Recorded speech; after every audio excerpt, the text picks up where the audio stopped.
need another notch on my belt. If you're looking for a six-pack, muscled up kind of man, better look somewhere. What is up, everybody? This is Aaron Ludwig, and you are watching Dads with Bacon Talking Sports. It is January 1st, 2025, ringing in the new year with our first episode of Dads with Bacon Talking Sports. Tonight, we're going to talk about, obviously, the college football playoff. Probably just discuss a little bit of what we do for what we did for New Year's, and as well as discuss the NFL, which is what we're going to start out talking about. Got Adam, got TJ. Fellas, how's it going? What's going on? Happy New Year, everybody. I can finally feel my chest. And yes, Happy New Year. Yep. TJ is the resident Texas Longhorns fan, so at least we're going to talk NFL to start out. So we'll get to your happy news and happy part here, TJ. But we'll talk NFL, which with you being a Cowboys fan, obviously this week didn't go that well. But I have a feeling you guys are probably kind of just at this point enjoying football for everything else rather than the Cowboys. I'm pretty sure every golf course from Fort Worth to Dallas is full. Just because of all the Dallas Cowboys who want to play golf right now, and Dak Prescott is one of them, so he paid for every single one of them. No, I think honestly, once we lost to the Eagles, I was like, okay, season's been done. I mean, It is what it is. The season was kind of rough starting, and Dak going down. I think that was a big question mark. Cooper Rush comes in, kind of does something with it. We kind of slid off a couple wins, and then I thought we were going to play spoiler for the rest of the season towards the end of the year. That would have been my best case scenario. I will say, the Eagles game, I thought we could have at least played something, but instead we let them say, hey, you're in Philly, so we're going to walk you down the road. We're going to get you a cheesesteak and beat you with the cheesesteak, and then come back to the stadium and beat you with it again. So, it was just a straight whooping. It's one heck of a tough cheesesteak.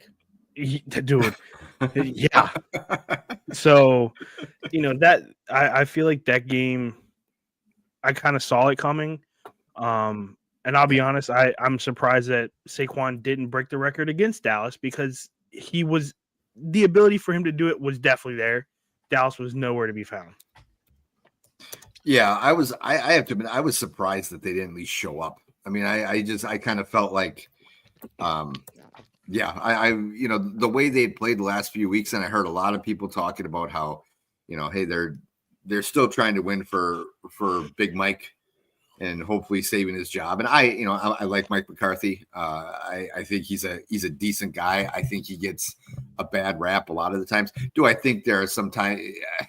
I mean, the guy isn't the best coach in the NFL, but I still think he gets, what's funny is if you look at the numbers between him and Sean Payton, they're pretty damn close. I mean, oh yeah. And yet Sean Payton's treated like a god, and Mike McCarthy is just like this big fat dummy who, has happened to stumble into this job or something. And, I hope they keep him. Well, wait, no, his contract's up, isn't it? No, he's got one more season. Oh, he does. Okay. He's got one more season. I think so. The way I see it is he'll finish out this season. If we beat the Commanders last game of the year, honestly, that's my Super Bowl. That's the two games. I mean, being in the DC area, that's my Super Bowl. If we beat the Commanders twice, I can go into work and just slap everybody around and say, ha ha. If he wins against the Commanders, I see him. I don't see the hot seat being turned on quite yet for him coming into next season. I see maybe if we start to sputter beginning of next year, maybe we lose 3 games in a row. We're, week 5, 6 or something like that. And, we're starting to look like a dumpster fire worse than the Giants can be right now. Yeah. I think that's when McCarthy's going to start feeling that little hot seat turned on. But right now, I think he's kind of safe. I don't think we're going to re-sign him. I think they're looking for kind of a younger style coach, because that kind of seems what the NFL is going to, is that younger age, younger style coach, because they can connect to the players more. But I don't. They have new ideas and they've been able to adapt to the NFL. With all Yes. due respect, like we just been talking about this of the Patriots. Oh, bring in Mike Vrabel. No, No. Yeah. I Yeah. want someone that's an offensive juggernaut that's able to adapt to this age in the NFL.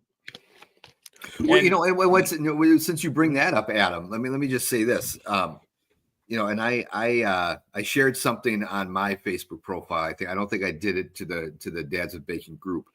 But there was and I can't remember what day it was. It could have been maybe was it end of last week, I believe, or maybe Saturday. I don't know. A question came up on NFL Network during one of their pregame shows where they were talking about Jared Mayo's job and whether or not he was, his job was safe.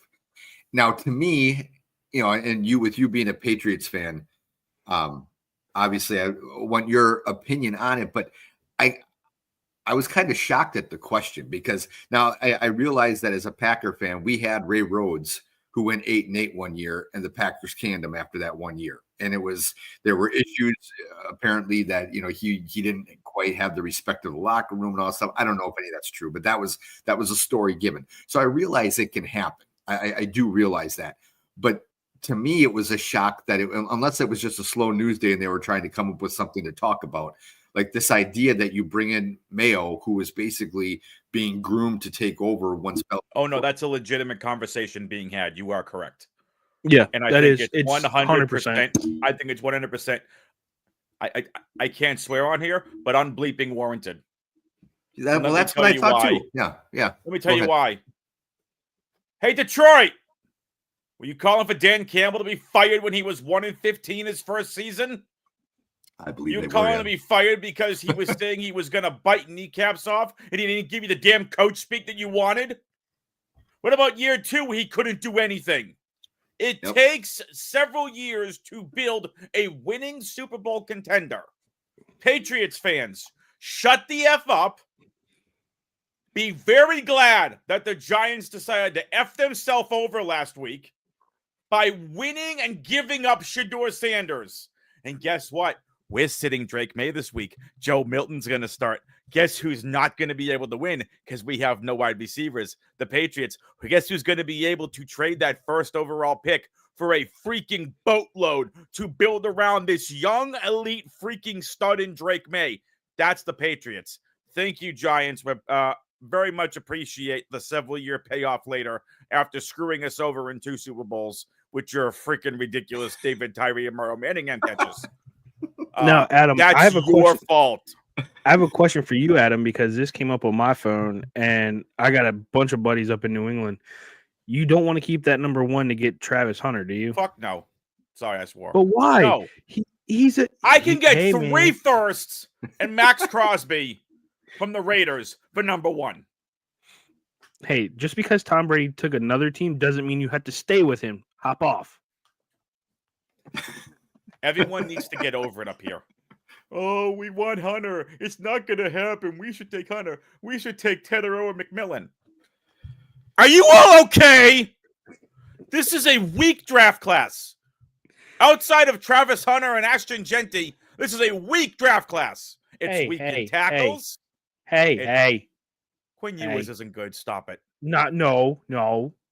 Arch Manning is better. Stop it. Calvin and Banks McCarthy should have been fired last season. He's not good. Wow. He's not good. Good. Mayo needs... The Patriots did this correctly. They brought in Alex Van Pelt purely, and they'll probably never say this publicly, but this is my opinion why Van Pelt was brought in. To mentor May. To build up May. Yep. He's not a good offensive coordinator. He wasn't a good offensive coordinator when he was in Cleveland. But you know what he did when he was in Cleveland? That was Baker Mayfield and was able to build around the kid, mentor the kid. Guess what Caleb Williams didn't have this year? Guess what Daniels, Bo Nix, Penix, May?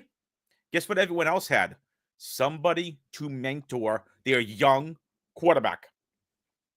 Period. Nope. McCarthy, I'm not worried about him. Franchise tag Darnold for $40 million.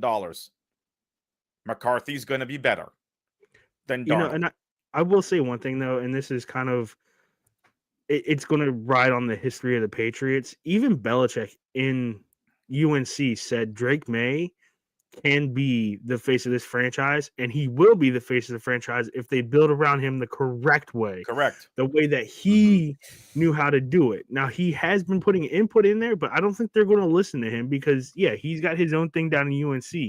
But I will say, take a page out of his book because he built around Tom Brady multiple times, and it helped him out. Now, Tom Brady had.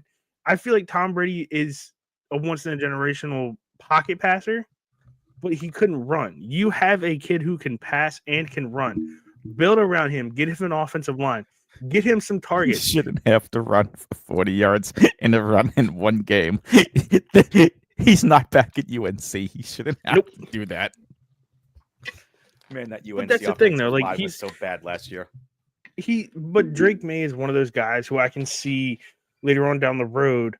He will be a number one selling jersey because he's a stud. He just has to be put in the right situations with the right personnel. He will take over the NFL. He will be on that level. Now, I won't say Mahomes level because that's just different, but he will be up there. Mahomes is a generational talent.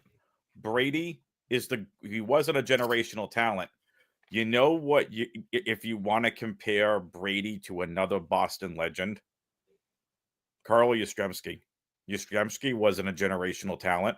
He may have not been a top one. You know what he was? A hard worker. He busted his ass to be one of the great Boston outfielders in Red Sox history.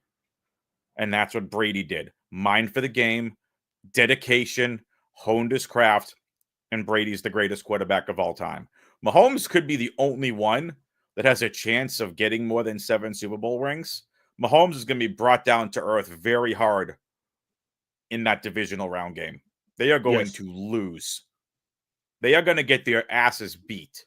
One, because you're giving him 3 weeks. One, because you're giving him 3 freaking weeks off. Yep, I don't begin that. With. Yep, you're giving him 3 weeks off, but also Buffalo is better than you. Allen has outplayed you. The Ravens are better than you. The Bengals are better than you. I'm trying to see if there's anyone else. No, those are probably the 3 teams that had the bet. But well, let's be honest though. Even Denver, the last time they played them, should have won that game. Denver should have beaten the Chiefs, and I believe there were refs 3 straight plays. Yeah, and I hate to be that guy that blames the refs. And if I post memes on Facebook, it's usually it's a running joke. And we all rise out of people. We all know it's a joke. But at the same time, it's like, I remember watching that game. And I think it was in Denver, if I'm not mistaken. I could be wrong on that one, but there were 3 straight plays where Denver's defense sacked Mahomes, and all 3 plays they had some miraculous penalty called against the Broncos to negate the sacks. So, and to me, it's just like, okay, I could see 1, but you start to get to 2 and 3, and you're like, wait a minute, I don't know, that's crap, in my opinion. But I'm also a little jaded because I'm sick and tired of hearing all these fucking Chiefs fans talking about how they'll be the first team to 3-peat if they win the Super Bowl. And I'm like, well, actually, you're not getting out of the divisional round. I hope not, because then I can watch the Super Bowl. Because if they go, I can't. No, I'm just kidding. And then we can put this stupid Super Bowl color logo narrative to bed. You saw what they did for the Netflix game, right? With the Chiefs. Pittsburgh did not allow Taylor Swift to show up to the game because they wanted the ratings for themselves. They didn't want Taylor Swift there to boost the ratings. Really? My buddy went to the game and said that Taylor Swift was there. They pushed her away and said she can't be in there. Okay. Really? That's kind of funny. You smell that? It smells like a lawsuit. Let it be a lawsuit, but it's the thing though. Somebody they can't attend in a venue. Stop it. I mean, you can. It sucks on their part. Yeah. I mean, it looks pretty tacky. Pittsburgh also not getting out of the first round. Yeah, no, probably not. Yeah. So I'm going to give you all a preview. This offseason, once the Super Bowl is over, at the very least, once this week is over, I'm going to begin a series on my Twitch channel that is going to do what I think every single one of these teams should do in the offseason to fix their rosters, their organizations to get them better. And I will be doing that, breaking it down via salary cap, coaches, OCs, DCs. I'm not going to get. Nice. I don't know enough about the QB coaches and all the other, like, I don't want to call them third tier coaches, but the non-main guys. You all keep doing you. I don't know enough about any of you to be able to do that. But I plan on doing that. And the one thing I've said, and I've gotten a lot of shit for this, and I keep defending it. Here's what I would do at the Patriots. Do not sign T. Higgins. Why? Because the dude is not a number one. He's a 1B at best.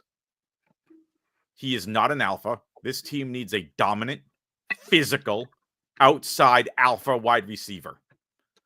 2025 is a weak wide receiver free agent class. You know what 2026 is? Chase, Metcalf, London, Garrett Wilson, Chris Olave, Jameson Williams. A lot of these 2021 first-round draft studs available in 26.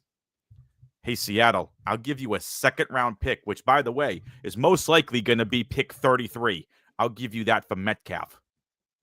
I will then sign Metcalf to a 4-year, $80+ million contract extension. I will give him a $45+ million signing bonus to get his ass here. You want to play here. You know what I'm going to do? I'm going to fire Van Pelt. If I have the opportunity, the only way I would fire Mayo is if I had the opportunity to get Ben Johnson. That's it.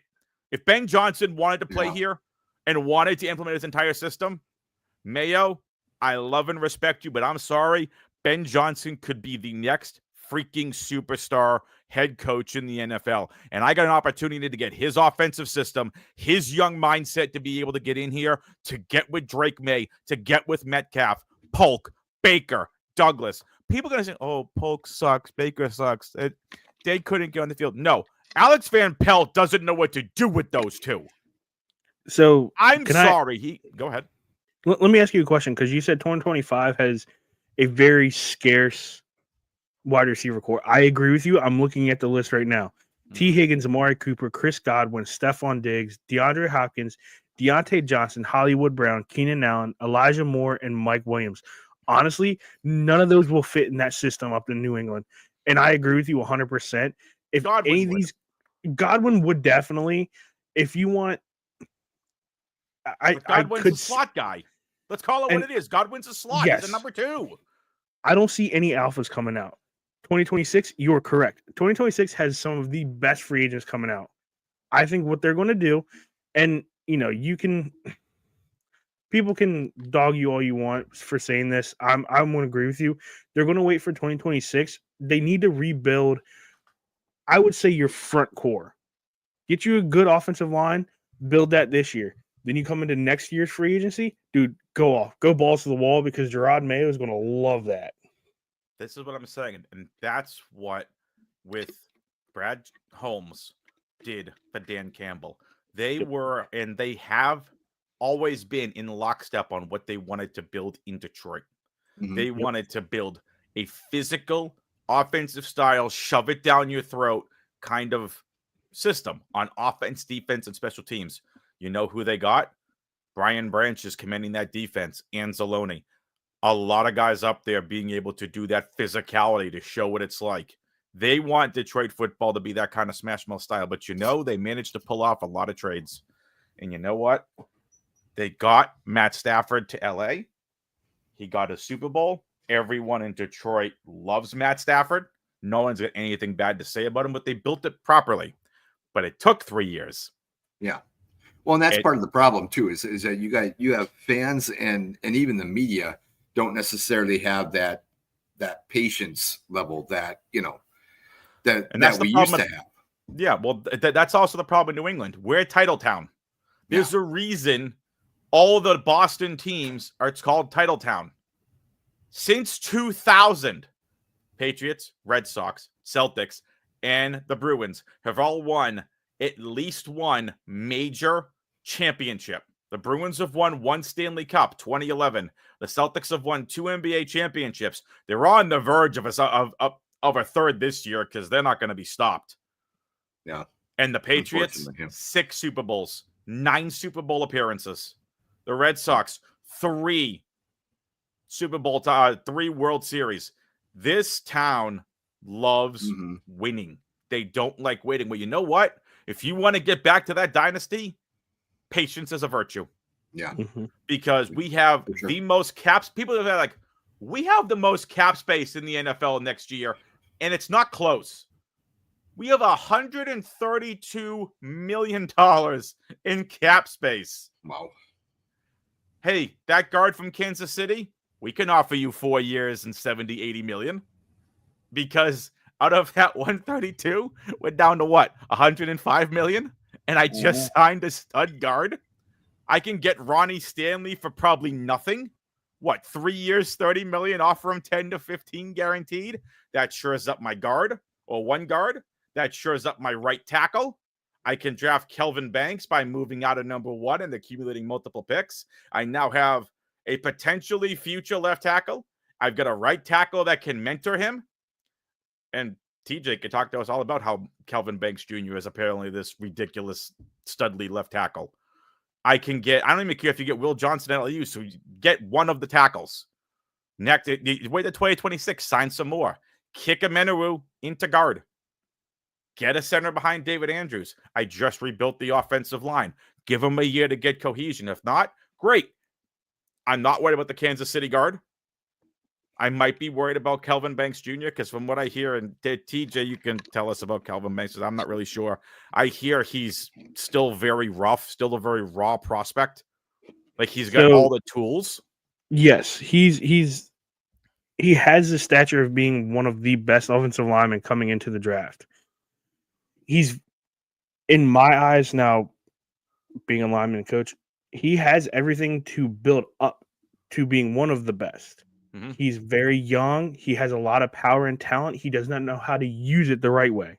So then I need to get an offensive coordinator or an offensive line coach that can be able to do it. Good. If our offensive line coach is no good, gone. I am going to literally hire for one freaking person. I'm going to hire for Kelvin Banks Jr. I don't care about the rest of the offensive line, the rest of you professionals, the rest of you know what you're doing. I'm making that guy the next Joe Alt, the next, Rashawn Slater, the next elite left tackle in this game. And that's I will say this, understand. I have a saying in business. I can't stand the saying minimize labor to maximize profit. It's old, it's stupid, it needs to go away. Yep. My new saying, and I have had this saying in my phone for years, and it's very simple. Invest in people to maximize profit. Yes. They're people. You have to invest in them. Go ahead, TJ. This year's draft, I know we're kind of going around the wazoo, whatever. This year's draft for offensive line coming out of college is one of the best.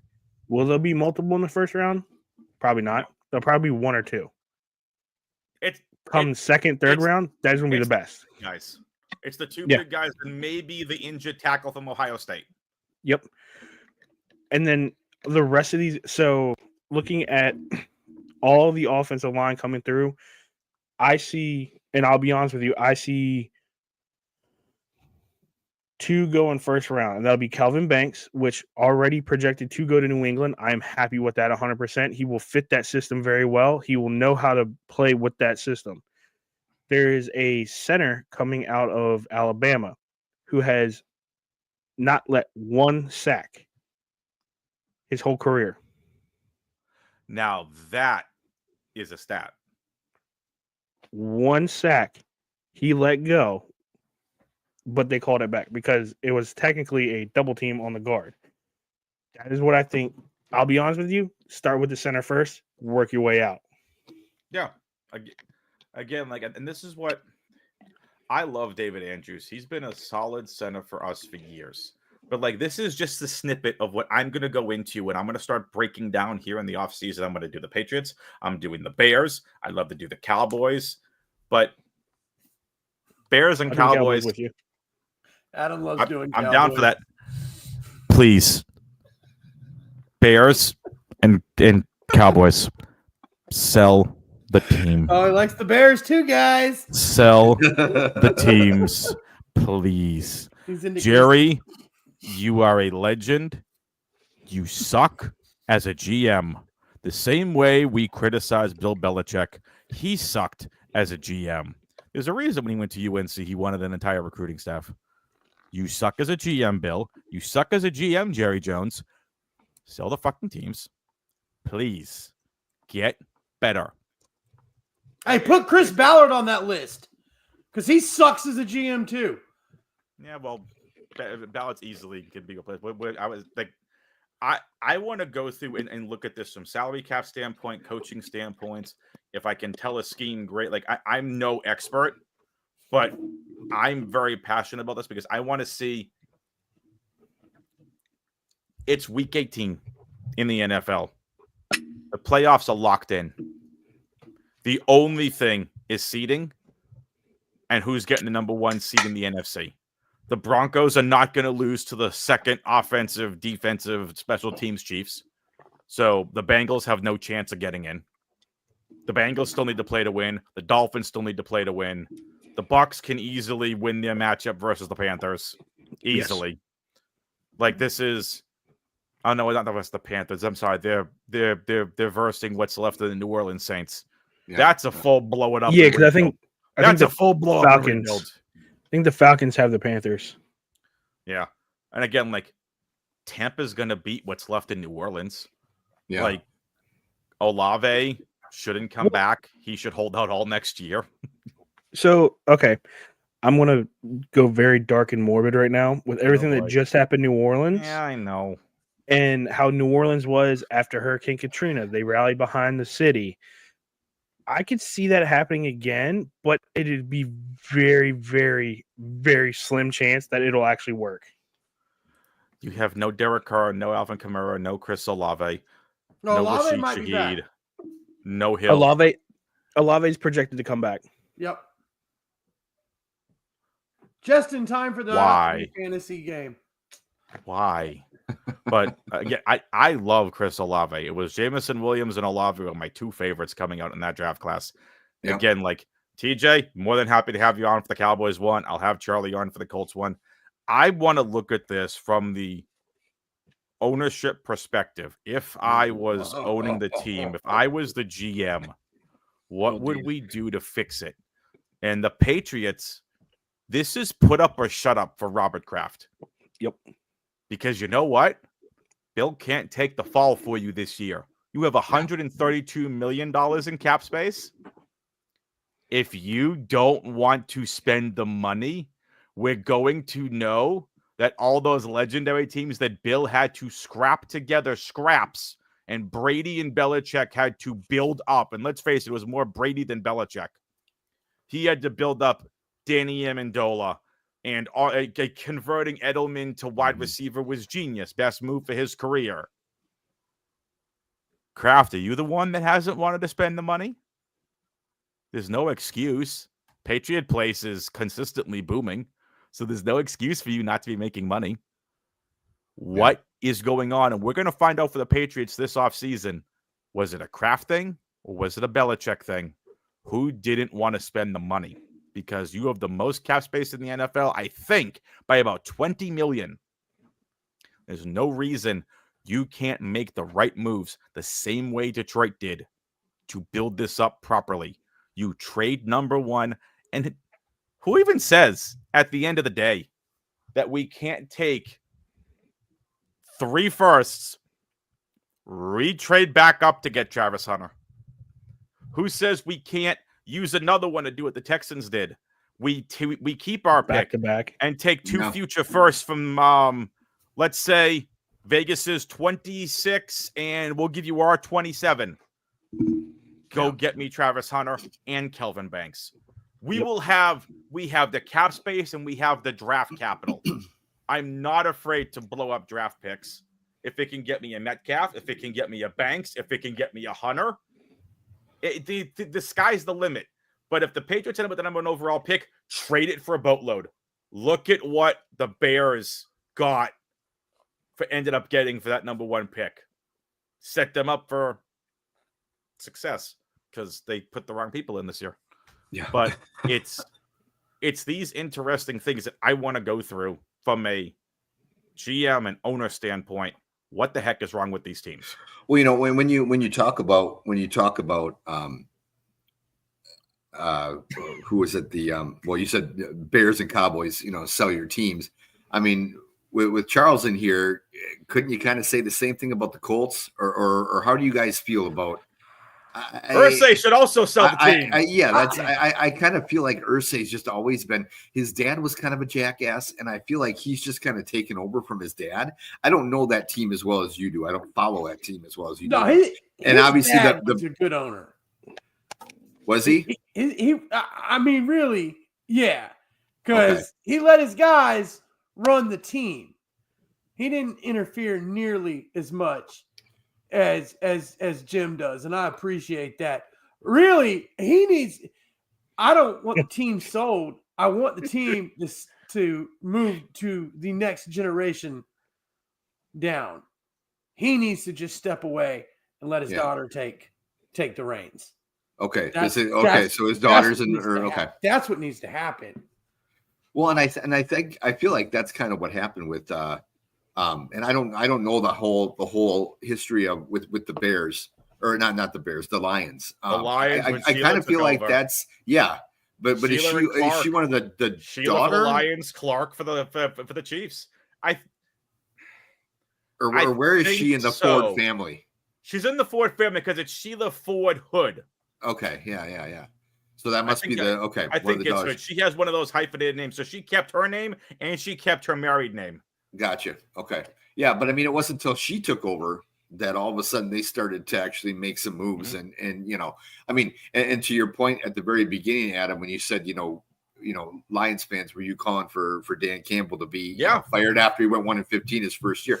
I think they were calling for him to be fired after his press conference, when he was talking about biting kneecaps, and they're like, what the hell is this guy talking about? I love it. So I absolutely love it. I do too, but I think we were all probably kind of laughing about it a little bit, like, wow, this guy might be a little off his rocker, you know. But it's still funny. It works, and he has that mentality. You know, in fact, somebody said something the other, or I think it was after the Packers beat the Saints on Monday night to secure a playoff berth, and there was all the talk. You want to call it? Well, yeah, there was all the talk about the fact that they had no shot of winning the division. You know, it was all you're kind of playing for seeding at this point. So maybe you shouldn't really be all that worried about the Vikings, or I can't remember what exactly was said, but I remember thinking that is the dumbest thing in the world, and that is what I hate about certain mentality. Like, as much as I'm pissed right now at the Lions, and especially their fans who just don't know how to handle success yet. Well, why would they? Well, exactly. But Detroit hasn't known that much success, and they have for the last. Well, I know, and they're just, it's like they're become. Yeah, they're instead of having the attitude of, hey, like, we haven't done anything until we win a Super Bowl. Like, every win against the Packers is like a freaking Super Bowl for them. And I'm like, settle down. Okay, you beat us. That's fine. And you beat them for how many decades, Aaron? Exactly. But the funny part is, decades. The funny part is, I didn't go in, Packer fans for the most part didn't call Ford Field back then Lambeau Field East. Like, we didn't call it that because it was just like, whatever. We expect to go into Ford Field and beat them. And it's playoffs. Whatever, dude. Whatever, Combs. All right, thank you, sir. Thank you. But you're not wrong. Like, the Packers fans could go into Detroit, almost chalk up a win, because you knew how bad the Lions were for years, and you're right. You're not wrong. Would it be a tough game? Yeah, because it's a divisional game. They have how many years of tape on you? Sure. Yeah. But at the end of the day, talent wins out. Like TJ mentioned earlier in this show, Cowboys Commanders is going to be his Super Bowl. Yeah. Always. Is now the Commanders are good. And people got to understand, like, there are players that have already indicated to their agents they want to go play for Washington. Yeah. That's crazy. They don't want to go. They want to leave their organizations and go play for the Commanders. And you know all it took? A change in ownership. A Yep. superstar elite level quarterback in Jaden Daniels, and the culture that Dan Quinn has quickly built along with Cliff Kingsbury, even though Cliff kind of gets figured out towards the end of his seasons, but still, That dude- He's antsy for vacation. Did you see that game on Saturday gotta on Sunday find night though? That man looked strung out. It looked like he hit a bong or something before that game. His eyes were bloodshot red. Oh, he's going through withdrawals, man. He's He's if been that's on the horse withdrawal, for too man. long. He's been hitting them DC crack pipes very well. That's like- He's fiending for some East Asian country right now, man.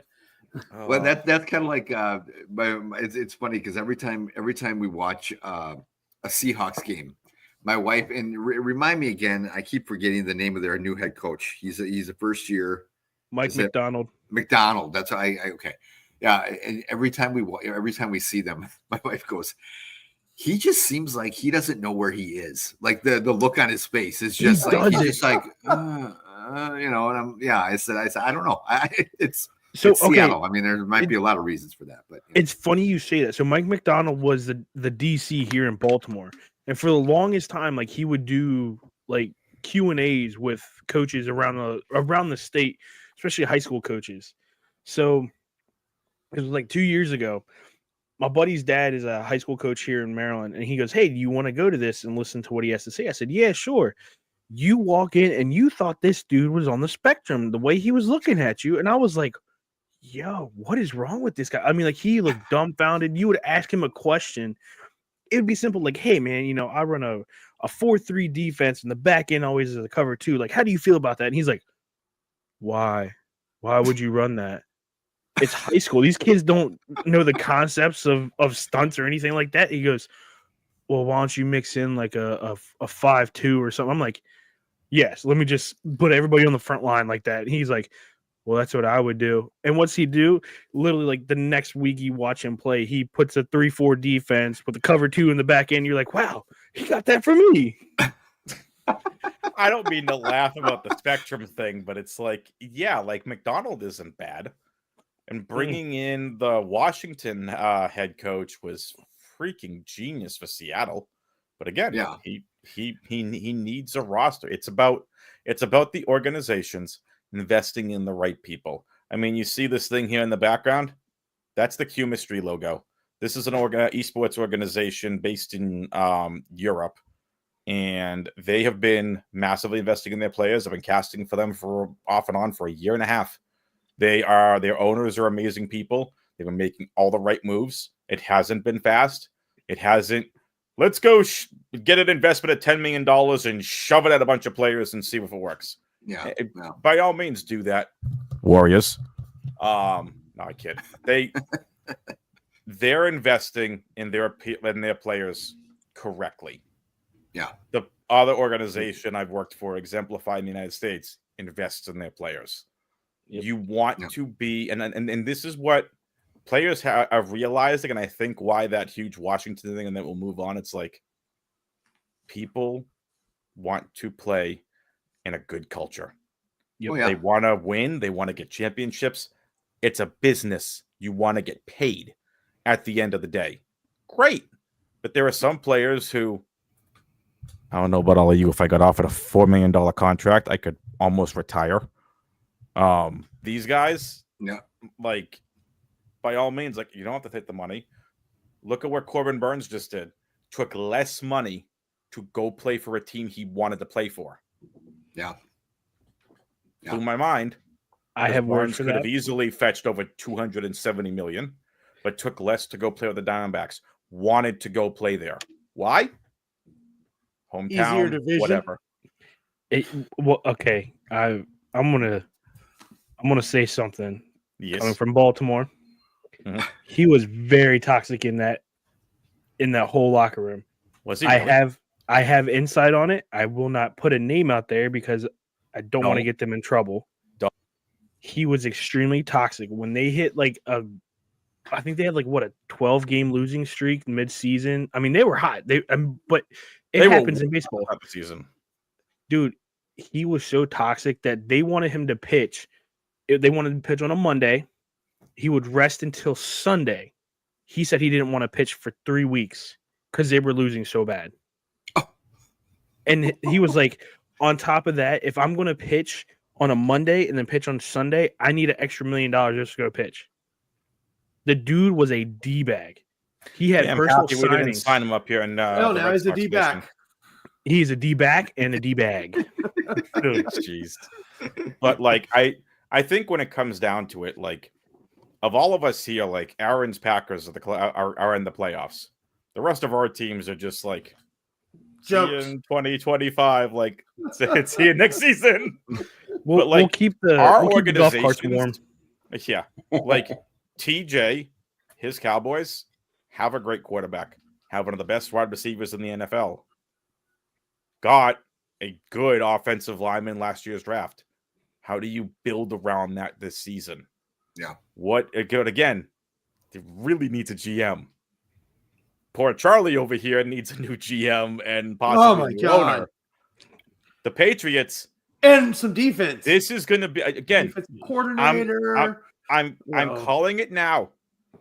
This is the offseason that is going to expose the front office. Yes. Because we're going to find out this offseason who didn't want to spend money. Was it Belichick or was it Robert Kraft? Because and if that's the case, because there are reports like they were going out to try to sign some of these 2024 free agents and couldn't get them. No one wanted to go to a rebuilding team. Also part of it. But now, like with Washington, you see a superstar elite level quarterback. Are you going to go play for him? Play with him? Do you want to build something? Or do you just want the money and you want to win championships? It all depends. At the end of the day, the NFL is a business. I thought Brian Gutekunst, Aaron, was a shitty GM. I still don't think he's all that good. But he's built a roster. You all still need a wide receiver one. There's no excuse why you can't get Jayden Reed the ball. Well, yeah, and that's a whole nother topic for another time here. Let's move on. They just need to pick one to be the alpha receiver. They got like 20 guys that could be. And honestly, let me just say this: Romeo Dobbs at the end of the day would probably end up being that guy for the simple fact that Christian Watson can't stay healthy. No, I mean you can't. You have a guy who's injured half the time. Or every time he goes down and he's slow to get up, you're like, oh shit, what happened now? Did he mess up a knee? Did he mess up an ankle? That's the sad part is that can be the reaction. Yeah, it is. I mean, a couple times against was it against the Saints? Yeah, because he didn't play against the Vikings. Against the Saints, he went down and he's just rolling around, and we're like, oh, son of a. Okay, well, I mean, thankfully we didn't need him the rest of the game. It wasn't that big of a deal. But Jayden Reed is a definite. He is an option. And they, one of the reasons why, in fact, my wife and I were talking about it over the weekend. I said, one of the reasons why they were able to win. Now, granted, again, it wasn't against two powerhouse teams. It was against, sorry, Charles, it was against your Colts and it was against the Titans. But they won those two games with Malik Willis starting. And against the Colts, he only had 19 days in the organization before he had to start. So it wasn't like he could learn the whole thing. Maybe it's just Tennessee that was the problem. Well, they did it because they relied a lot in those games on Jayden Reed. He was a big part of their offense, and all of a sudden it's like now you're using him more as a decoy. And I'm going, well, why are you doing this? I don't know. Watch it come out at the end of the season. Oh, he was dealing with an injury all season. Well, and who knows? But if that's the case, then disclose injuries. Yeah. Well, but like also, here's the thing with Jayden Reed and Dobbs. It's like Detroit. Reed is like ASB light, the way he can dominate the slot. Yep. And Dobbs is just a really solid wide receiver 2 perimeter guy. He's more consistent than Jameson Williams, but Williams has the higher upside, but Dobbs has been nothing but consistent for that team since you guys drafted him. Nothing but consistent. Yeah. So with that being So- said, we need to get to the topic that everyone wants to talk about. The comments are blowing up. We need to talk about Charlie's hair. It's gone. Not a haircut. He's bald. He goes off at his former employer 2 weeks ago and decides to say, F this, I'm going to shave my head. You know, Charles, I gotta say, I like it, buddy. I do No, too. you know, It looks good. It looks look, good. But hold on, hold on. I don't have to shave my head. Charles, before you say anything, you cut your hair before Georgia loses. Before Georgia's out of the playoffs. You done jinxed them, my dude. no, my hair's got nothing to do with it. So now, if I had to shave the beard, I would have been worried. But no, it's okay to have like long, raggedy hair when you've been running the same shop for 7 years. But now I got to go do like interviews and stuff like that. I got a couple of them tomorrow, and it's a new year, and really the long hair was just to hide the bald spot anyhow. And I've kind of decided to just embrace it. Yeah. Jesus, Adam. But in support, my youngest, which is funny because there's pictures of us from yesterday. We went to one of the local hockey games. But after I came out of the bathroom this morning, he's like, "Daddy, you're bald." I was like, "Yeah." He goes, "I want to be bald too." And I gave him like a good 2 hours to think about this, and he's now running. Well, he's asleep now, but he has also shaved his head completely. Jeez. Did he really? Absolutely. That's not the Nice, first time we've nice. done this, though. Okay, all right. Well, Yeah. you know what's funny is I mean, when you talk about the bald spot. So my wife last night, one of our traditions for the last couple of years on New Year's, because we don't go out, is that we have a Mario Kart tournament every year. Nice. Every year, And I wasn't with invited. Oh, yeah. it's with the I know. N64 upstairs. Oh, And yeah. and so we sit there and we do that, and so my daughter will race my son, and then whoever wins races the winner of my wife and I. And she took some pictures of my son and I playing, and she posted one of them in like her little New Year's post. And of course, it has my bald spot. And I'm like, God, I really should. I would love to be able to shave my head, but I'm really afraid it's going to be ugly as hell. Because I'll say this: I have never met, and I don't mean to get racially a racial thing here, but I've never met or seen a black man with a bald head that looks bad. I mean, whether it's Michael Jordan, Barkley, Shaq. I mean, none of those guys look bad bald. I've seen plenty of white dudes that look awful. You really ain't Charles, been to DC, my friend. What was that?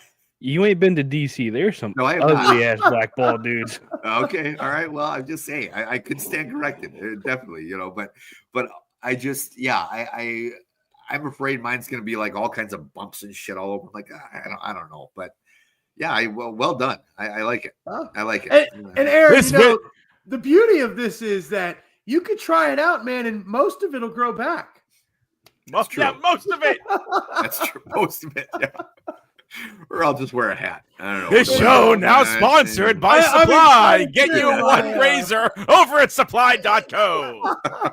My beanies fit better now. My wife got me a brand new Colts beanie for There you go. for There you Christmas. go. I was very excited, but with the long hair, Have you got my after Patriots walking one around, yet? it would slide up, and so now Got it. they Hang fit, on. It's, Let me go it's to like NFLshop.com. Send Charlie your Patriots beanie. I will burn that shit on camera. All right. So let's get to one the college topic football. before we do our picks for this coming week for the NFL. I do want to ask this. And I think I'm going to know the answer, but how are you go around? We'll go around the room here and see if anyone has an issue with the Eagles already saying they're going to bench Saquon Barkley for this game when he has 101 rushing yards to break Eric Dickerson's record. So Charles, you're against that? And I'm not going to take credit for this opinion because Jeff Mans actually said the same thing, but you let him play the first half and see if he can get it. Now, if he can't get it in the first half, sorry, too bad. But let him get out there, just give him the rock in a meaningless game, see what he can do. If he can't do it in the first half, then oh well. But give him the shot. Sure. I mean, against a couple the more Giants, yards, he moves way up the list too. That's the thing about it. Yeah. You know, he's 1 yard off of the next spot on the list and like 20 yards from like the next 3 spots on the list. TJ, what are your thoughts on that? Honestly, I'd love to see him do it against the Giants. It's just a smack in the dick for Poetic. that one for them. Poetic. That would Oh, be- man. Yes. Yeah. And as a Cowboys fan, like I said, I'm surprised he didn't do it against us. That game, he easily could have, but hey, he took the throttle off. I think he took the throttle off because he knew, hey, Giants are our last game. I'm gonna do it against them. Sirianni says this, I think it's more or less of if they're down by a good margin. Now I won't say it's gonna happen, but if they're down by a good margin, I could see him sneaking in there. Maybe it's like second half. They'll sneak him in there to at least get something going. But to rest him for this game, no. You got to keep him going. Yeah. Adam, what are your thoughts on Hey, that? Sirianni, you're not fooling anybody with that coach speak, buddy. You're not. He's playing. You're Do gonna. you think he'll play? Hurts has already been ruled out. They're gonna keep him out. He's still in concussion protocol. Well, yeah. Yep. Yeah. I forgot about This that. is why no 2 concussions are the same, folks. They're not. Every Yeah. single one is different for every person. But Sirianni, stop it. Just stop it. You're not fooling anybody with this coach speak. You're resting a bunch of people. You're locked into the 2 seed. The Giants aren't playing for anything. Why are you trying to lure them into a false sense of security? Stop it. He's playing. You're going to bench him when he breaks the record, and that's that. The Rams did it. Everyone else has done it.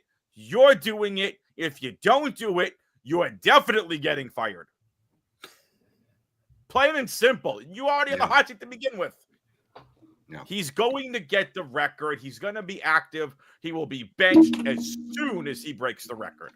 Well, and Eric Dickerson is supposed to be at that game. Is Excellent. he really? Is he Nice. really? Yep. Nice. What is it in 101? He's 101 away from it. He's right? 101 Yeah. yards away. Yeah. Yeah, 101. Yeah. All right. And I Eric could do that Dickerson in said one it. half. Yeah, he said it himself. He goes, when he breaks it, I will be on the field to give him a hug and say, damn you. Raise his hand WWE style and declare him new record holder. Yep. But he's going Well, to that would be it. that. And Would, make a comment about how you did it in less games.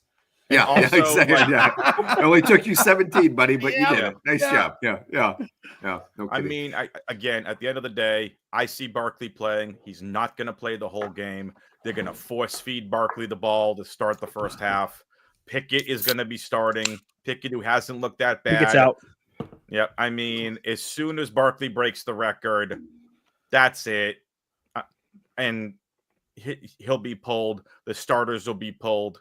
I think they're locked into the 2. I don't think they can fall any less. No. Well, I don't think so either. Brown's going to sit, right?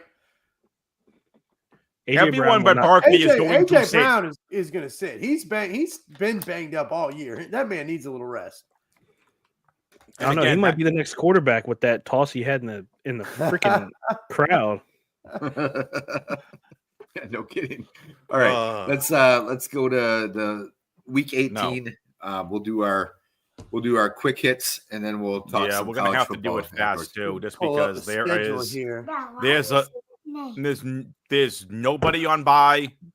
There is a lot of games this week. So, Yep. Aaron, Yeah, I AJ know Brown. we're almost an hour in. Do we Excuse want to me. do this The guy wearing the green shirt. kind of the way we did it last week? so. Quick hits, who we think is going to win, and just touch on stuff. Yeah. Well, that's what we'll do. Okay. Watching the So- highlights. All right. So we'll start with Browns and Ravens. Good That bet. is there's 2 games on Saturday. Browns and Ravens is one of them. Wait, Browns Ravens. That is And pull up the schedule. Sunday at 4. That's 4:30. 3:30 on Saturday. oh, I don't know why it's not on this one. Okay. 4:30 Yep. for us East Coasters. Yes, 4 4:30 for you. 4 o'clock Well, no. because Yeah. they're having a massive pregame. Yeah, that's fine. Okay, Cincy at all right. Baltimore. Baltimore is favored by, you ready for this? 16.5. That's it. Cleveland All right. 12, Baltimore implied team total 29.5. Damn. Wow. Okay. All right. So we'll start with Charles. Browns, Ravens. Who are you taking? Oh, Baltimore's going to wipe the floor with them. Their MVP quarterback's going to come out here and have a day. Oh, excuse me. Did I say 16.5? I meant 17.5. All the books have him at a 17 and a Maybe half spread. Cleveland should look at AJ Brown. They need a quarterback. Okay, TJ, what are your thoughts? you taking? Being that it's in Baltimore, I will be Yeah. at that game. I'm actually kind of excited. I want to see the Ravens just beat up on the Browns. My best friend's a Browns fan. I'm going with him. I want him to cry in the parking lot coming in and leaving. And I'm going to tell him the same thing I say to everybody else. The Ravens are taking the Browns to the actual Super Bowl and flushing them down the toilet. Oh, jeez. Adam, who are you taking on that one? I'm going with the Ravens. Okay, yeah, me too. I mean, that's Get out of here. I might take the Browns if I had to bet the game. I might take the Browns with the points, but I mean the Ravens are going to win. So I guess Points wise, I can see it, but this is another game, and people have to understand the starters are not going to start the entire game in some of these games. There is no sense in keeping Jackson and Henry. Those two are going to be sat at some point when the game is out of reach. Yeah. Nope. Lamar is trying to get an MVP, and he is in the argument. Don't anybody fool themselves. He absolutely is. He's number 2 QB on the year. Okay, let's not forget that Allen is the third. You can't. Yeah, and you can hold Josh Allen's jock Burrow. It's Burrow, Lamar, Allen. Hold Josh Allen. Yeah, hold Josh Allen's jock strap, Lamar. Josh Allen's MVP. Get out of here. All right, let's go to the next one. Cincinnati at Pittsburgh. That is the night game on Saturday. Obviously, Bengals are still trying to make it into the playoffs. Yeah, they have a shot, right? They have a shot, but I mean, Denver has to lose to Kansas City, which we'll get into that one because that's a Sunday game. But and that's the one where Kansas City, I guess it sounds like, is going to be resting all their starters, which to me makes no freaking sense. No refs? Yeah, exactly. Yep. Right. No refs. So maybe Denver can win. All right. So TJ, let's start with you. Bengals, Steelers. Who are you taking that one? I'm gonna go on the hot streak, man. I'm gonna go with Joe Burrows. Yeah. And I want to say he is going to embarrass this Steelers team. I think he's going to throw over 400 yards again. Mm-hmm. Yeah. Mm-hmm. Yeah, that dude is tough. Charles, how about you? What are your thoughts on that one? Oh yeah, I'm right there with you. It's going to be Cincy, and not only will Burrow have over 400 yards, he's going to throw for 3 touchdowns and rush for another one. Suck it, Allen. Adam, who are you taking for that one? Bengals. I'm taking the points. Bengals favored by 1.5, 48 over under. Give me the Bengals over the Steelers. And I'm sorry, both Lamar, you can hold Josh Allen's jockstrap. Burrow, who should be the rightful MVP this season after everything he's done, can also hold Josh Allen's other jockstrap because Josh Allen's getting MVP. Okay, well, and I'm looking at the playoff picture real quick before we go on to the next game. So we have, Pittsburgh. If Pittsburgh wins this game and the Ravens would actually lose to the Browns, which I think we all agree they won't, can Pittsburgh jump in front of the Ravens? Because right now the Ravens are number 3 because they're leading the AFC North. Steelers are number 5 and they're at 10-6. Ravens are 11-5. So if the Pittsburgh Steelers win and the Ravens lose, I'm trying to see here on if it says I think it doesn't give one. It'd have to be like points because I think they split the series this year. If I'm not wrong, Ravens have the tiebreaker. Yeah, they have the Ravens the will have the tiebreaker? tiebreaker with that. And if the Ravens were to lose and Steelers were to win, the Ravens would still get They would still get the division. But if the Steelers win by a certain amount, they would get the division. So it's like a whole point thingy. Gotcha. Okay. All right. Well, then we'll move on to Sunday's games, and like Adam said, there's a boatload of them, which is the way it should be. Yeah. So we'll do rapid fire here, just like we have been. Giants Eagles is one of the noon games. TJ, we'll start out with you. Who are you picking up for that one? Give me the Eagles with Saquon breaking the record in the first 5 minutes. Charles, what about you? So if the Eagles sit all of their starters, I actually think the Giants may actually win this game, but I don't think that's actually going to be the case. So I'm going to take the Eagles. Okay, Adam. I think the Giants are going to screw themselves even further away from a quarterback. Yeah. And the Giants are going to beat the Eagles backups. Again, it's backups, but Saquon is going to break the all-time rushing record. It is going to be amazing. It's going to be against his old team. His old teammates are going to be on the field with him, congratulating him. It is going to be a sight to see as Saquon beats Eric Dickerson's all-time rushing record in Philly, but against his former team. Like, okay, what? But the Giants win the game. How crazy would it be if, like, he just calls up his buddies on the Giants and is like, "Look, they're giving me 2 series. Just let me give me the holes. We're gonna take the kickoff. We're not gonna run it back. Yeah, just give me 2 holes. Just give me 2 holes, 1 on each series." That's also not how he wants to, break the record either. I also think there's really something to be said for maybe Saquon playing a less physical style in this game and just run, break the record, and relax because you can't get the 1 seed. You are going to be playing next week. And there is something to be said for maybe playing a quarter or a half for all the starters. Yeah. Get as many reps in as possible. Keep them fresh. Well, exactly. yeah, and I will say this real quick. If Sirianni is actually serious and goes through with not playing Saquon at all, I can understand it from the standpoint of wanting your guy to get a little more rest before the game, since you don't have a bye and you will be playing next week. But as a fan, I want to see, even though I'm not necessarily an Eagles fan or a Giants fan or anything like that. I mean, I have no horse in this race here, but I would still love to see history, be made at the same time. And Saquon Barkley seems like a good guy, so it's like he does. It wasn't his fault, correct? Correct. Yeah, it's in Philly. Okay, yeah, they're going to picket that game if they don't start him. You ain't going to see a single fan until they're like, okay, Saquon's playing. Everybody come in. They'll start throwing stuff. This is why, as much of a joke as I said that Sirianni would be fired, there will be people calling for him to be fired. 1, because he was bad for the last couple of years. But 2, look, he's got a chance to beat the record. You may not be the answer here because they're the most complete team in the NFC.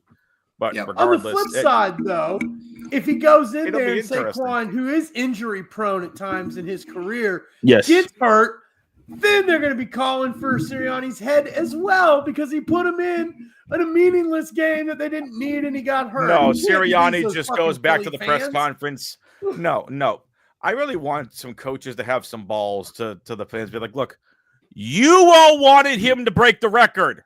I wanted him to break the record. Fuck this coach speak BS. Yep. This is on you all as much as it is on me. We all wanted him to break the record. Shit happens. Shut the bleep up, fans. Next question. Now we're on to the playoffs. So respectfully throw things at him. Yeah. Fine. So do it respectfully. Yeah, because that's a word that I put with Philadelphia fans. Respectfully, absolutely. Okay, here we go. Next game, we'll start with you, Charles, because it's your Colts at home finishing up against the Jaguars. Oh, who are you picking? What are your thoughts? Oh, the Colts are going to win because this is an absolute meaningless fucking game. So they're going to win. It'll be ugly, and if it wasn't the Jags, they probably wouldn't. But yeah, I'm going to take the Colts, and this will either be another stupid high-scoring game like we had last week because neither of these teams have defense, or it's going to be like an ugly, like what we saw on Thursday night with some like 3-9 bullshit. But either way, the Colts are going to win because this game has no meaning. All right, TJ. I'm taking the Colts, and I'm taking my boy A.D. Mitchell to score at least 4 touchdowns. Has he scored 4 touchdowns this season? 3, sir. Give him the 4th one coming up. Oh, man. I high hopes for him. I really do, but he just just hasn't panned out. But I'm not AD necessarily Mitchell, think sure that's 3,500 his on fault. DraftKings this week. Boost him up 5 times. Okay. All right, No, look, no. depending on which court, if Flacco is in, you take Pierce in DFS. Play him all day long. If This Flacco goes- is in, Flacco and this Pierce have a goes- connection. I feel like with AD Mitchell is the same thing with Polk and Baker. It just the OCs do not, whether they don't know how to utilize them, not getting them to work. I don't get it. Well, now speaking of DFS, oh well, that's daily fantasy, so that's still going on. But most of the regular fantasy football is pretty much was last week, correct? Adam, Yeah. you and Brandon were in the championship game. Wasn't that last week? Correct. We were in the Super Bowl last week, came in second. Had we started McConkey over Pickens, we would have won. But But now both you of us, made a deal with the other team to kind of split the money already, didn't you? Correct. Okay, So- so you still so we all won. He just won the belt. sure. Now, Adam did Nice. take a championship though, because I he did? beat me in our dynasty league for the championship. First year, took an orphan team and brought him to the championship. Of course, half my team was hurt by the time we got. to the That's your final problem. week. Coach him better. I need better Your conditioning. problem. Coach him better. I'm Come a on, fantasy come on, team. Charles. Next man up, man. Next man up. I You was don't on you know about phone that? I was calls on with my these next players. man up. I was on phone calls with these players to 2-3 in the morning, Charlie. You can coach them better. Hey, I tried to talk Olave into playing for me, but he wouldn't do it. That's the same Nice. problem. Anyway, Yeah, yeah. Um, All right, Adam, your Jags Colts. Who are you taking? Jags are going to play for Peterson, even though he's going to be let go on Monday, next Monday. Give me the Jags and Brian Thomas Jr. for Offensive Rookie of the Year. Okay. Because Really?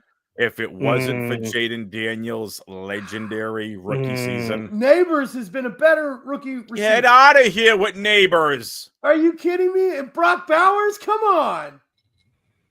Bowers doesn't have a quarterback. BTJ has done it. None He's of been them the have only a offensive quarterback, and we're weapon. talking about all three of them.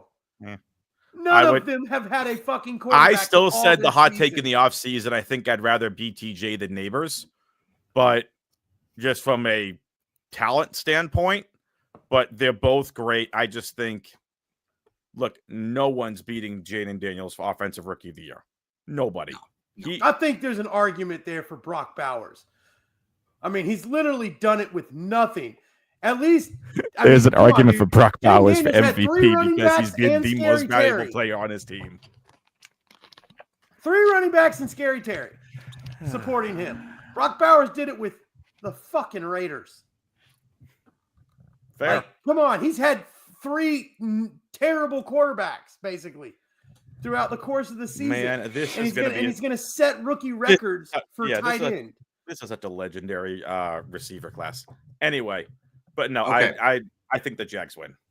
Okay. Next game we'll go Texans at Titans. Texans are going to the playoffs, obviously, but Titans are just waiting to start going on vacation. So Adam, we'll start with you. On vacation. Oh, yeah. I They've didn't been on say they've vacation. just started waiting or just started getting ready for vacation. Adam, start with you. Tennessee is going to go full rebuild. Houston is going to win very luckily by a field goal. They're going to try to coast into the playoffs, and this will be the how do we get Deontay Johnson involved game. Need to get him rolling because the Texans could easily get back to the divisional game. I'm sorry. The Bills and the Ravens right now are just on another level. Yeah. But I do think the Texans win. Tennessee's going to go full rebuild, and the coach is getting fired, plain and simple. That's a one and done head coach. Okay, TJ. With all due respect to the head coach. I'm about to disagree. I think the Titans are going to come out here and do something. I feel like Deontay Johnson, they need to force him to play. They're going to have to keep concrete in his cleats and say, if you go on the sideline, you're going to die or something. Because he just does not want to play. The sideline is lava. Literally, you leave this stadium, you're never playing again. I think it's going to be a very close game. I'm with Adam with it's going to be a field goal, but I think it's going to be the Titans. No, Okay. I'm gonna flip to the Titans because I don't think someone can quote me on this or check this for me. I don't think the Texans are playing for anything. Nope. They're not. I Yeah, don't think their seeding can move. So which means they're probably going to pull their starters after the half. I'm Yeah. switching. I'm going to the Titans winning by a field goal. There's 'cause no even if reason they- to keep even your if starters they- out the entire game. Yeah, even if they win, they're still only 10-7, and Ravens are number 3 at 11-5 already. So yeah, they're tied into. That's what I was wondering going into this game. Not that I would necessarily change the pick. I mean, Titans are just a weird team, but all right. So TJ, you took the Titans. I'm sorry. Yeah, you took by a Titans field goal. By field goal. Okay, Charles, you last one on this game. I'm Texans going or to Titans? take Houston. It will be the last game that they win this season. They have to make up for the total fucking embarrassment that they displayed the last time that they took the field in those hideous freaking Oh jerseys. my gosh, yeah. Like, Hey, I like those jerseys. I you know what? They were neat looking, but after a while, man, it was just like no. They're not cool. Bring And I back might the just be Houston saying Oilers that powder because they're blues. Houston and Houston sucks. But you know, if it had been a different team, I might have liked those jerseys. But no, I think that they've got to make up for that just piss poor showing that they had. They need their offense to get right before the playoffs. I think they have to feel that way. They're bringing in a new receiver to replace one of their best weapons who unfortunately may never play the game again. We'll see.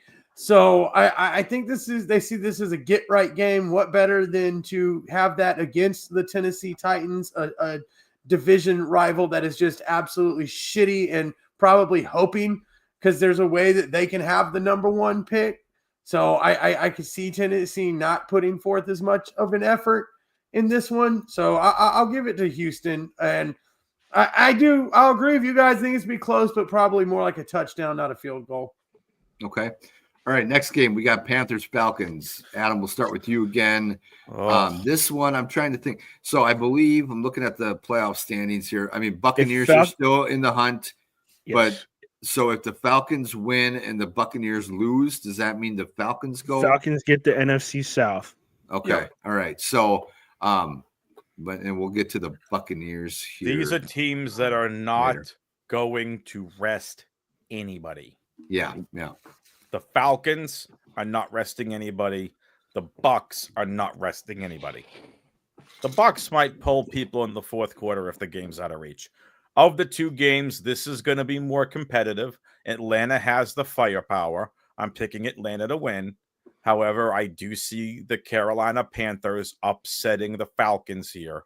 Bryce Young has looked a lot better. If Leggett plays, expect Leggett to get involved. And this Canales has done a great job with Bryce Young towards the end of the season. Richardson has looked a lot better, except he got injured. Carolina's may have something with Bryce Young, but they also could be in play for Arch Manning in 26. But that's besides the point. Falcons win. I think they win by a touchdown. Maybe. Okay. I actually, no. They win by 5 points, but also Penix is going to have a statement game here. Okay. Charles, we'll go with you this time. Panthers, Falcons. Who you take? Oh, I think that in true Falcons fashion, they will blow this game. There is a lot on the line here. Their only shot of getting into the playoffs is winning this game. Yep. And Carolina, they're starting to work on something. I think Thielen has another big game. And yeah, the Falcons lose. Okay, TJ. All right. I'm going to go with this because last Sunday was a great day for me. Went to the game, and it was awesome. It was supposed to be a 1:00 game. It got flexed, and my buddy didn't tell me until the day before we went. I don't pay attention to scheduling. We went to the Atlanta game, and it was awesome to see so many Atlanta fans. I went just because Bijan, I had no pull in either teams, but just Bijan that's the guy who I'm rooting for. Yeah. Give me Atlanta and give me it very convincingly, because they were very hot in this game against the Commanders, who, Yeah. I will be honest with you, I feel like if Atlanta actually had a shot in that overtime, if they went to college style and they both got to play, it'd be back and forth. Yeah. Give me Atlanta. They feel gypped off this overtime win. Give me Atlanta by 21. Whoa. Okay. Wow. I thought you were right. going to say 14, but okay. So you think this Bijan is with gonna be the a this is gonna be a Penix statement game also? It's going to be Penix. Kyle Pitts is going to finally catch on fire. He did pretty well. He had that touchdown against the Commanders. I think that was a spark that he needed. Bijan had the 2 touchdowns himself. I think they know what Penix has in a full game now, not just coming in on relief. He has a full game under his belt. He knows what he can do. He knows the weapons he has. I think this is the team that can click on all cylinders. Yes, Carolina is hot, but they got hot at the wrong time. It fizzles towards the end of the season. I think this is the Atlanta team that should have – I think this is what it should have been. Kirk Cousins is awesome. He was a great quarterback back then. It's Penix's time. Penix is going to take this team, and I feel like this is going to be a game that Penix shows, this is my team. Kirk Cousins, there's a door, or you can stay and help me. Okay. Next game we will start with Adam, because it's his Patriots hosting the Bills, who I believe the Bills have locked in the number 2 spot. They can't go anywhere, so it really They can't doesn't move. matter. They've already said Trubisky start. I think they said Trubisky starting. I'm not sure, but everyone is sitting. Drake May could also sit. Has a right hand injury. Right hand injury. Stop jacking off. Bills win this game by a field goal. I was going to say, And yes, a that couple is weeks ago, 100% biased because I want the number 1 pick. I was going to say, though, a couple weeks ago, they played them pretty tough, didn't they? Wasn't it a pretty close game? Yeah. Yeah. They did, yeah. Well, the Patriots were destroying them in Buffalo until like the second quarter where Josh Allen finally decided he wanted to start waking up. Okay. But no, that's what objectively speaking, I think the Patriots win. I think they win by at least a field goal. And I do think Drake May plays. But you think the Patriots win or the Bills? Patriots win. Okay. Because Drake May is going to want to do a statement game. A lot of these wide receivers are trying to play for jobs. Van Pelt's playing for his job. True. Mayo's playing for his job. The players are going to play hard. If this hand injury is legit for May, then May may sit or get pulled. I don't know. This is really weird. They shouldn't beat Buffalo, but Buffalo has no starters playing in this game. I see the Patriots winning by a field goal. That's my pick. Okay. TJ, how about you? I want New England to get that number 1 pick. I want to see what they can do with it. So I think this is going to be a game where, again, I'm with him. Right hand injury. I think Drake May will play. I don't think he's going to play a full game. They may have him, first half, take him out second half, rest him for next season, because that's going to be the season that he really, catches fire. Give me the Bills 24-21. I think it's going to be low scoring. Trubisky, I'm not very impressed with him. Let's give that number 1 pick to the Patriots. Okay, Charles? I think the Patriots are going to win this one. I think it's going to be an ugly, kind of meaningless game with barely any offense when it's all said and done. But with Buffalo, Buffalo has absolutely nothing to play for, and they're going to be resting. I just don't see, as bad as New England is, I just don't see them winning with the second and third stringers. Not in New England. Sure. So I'll say New England by a field goal or 2. Okay. All right. Next game, we'll start with TJ because it's his Cowboys hosting the Commanders. Obviously, we talked about this at the beginning of the show. Cowboys just playing for pride. Commanders, I think, are just playing for a playoff seeding, if I'm not mistaken. Right now, they're in 6th in front of the Packers. So if they lose and the Packers win, they would be 7th. and going to Philly. If they win and hold on to that 6th spot, they would be, I think, playing in LA against the Rams is what this looks like. So, PJ, start with you. There's a saying, or it's called B2A, belts to asses. Cowboys are going to put belts to asses to the Commanders. They're going to leave it raw and tender so the Eagles can come in and give them D to A. I think this is going to be a game that, as a Dallas fan, this is a game that is our Super Bowl. We lose this, we're going to cry. I don't think anybody's going to see me for a month. I want this game to be just out of reach.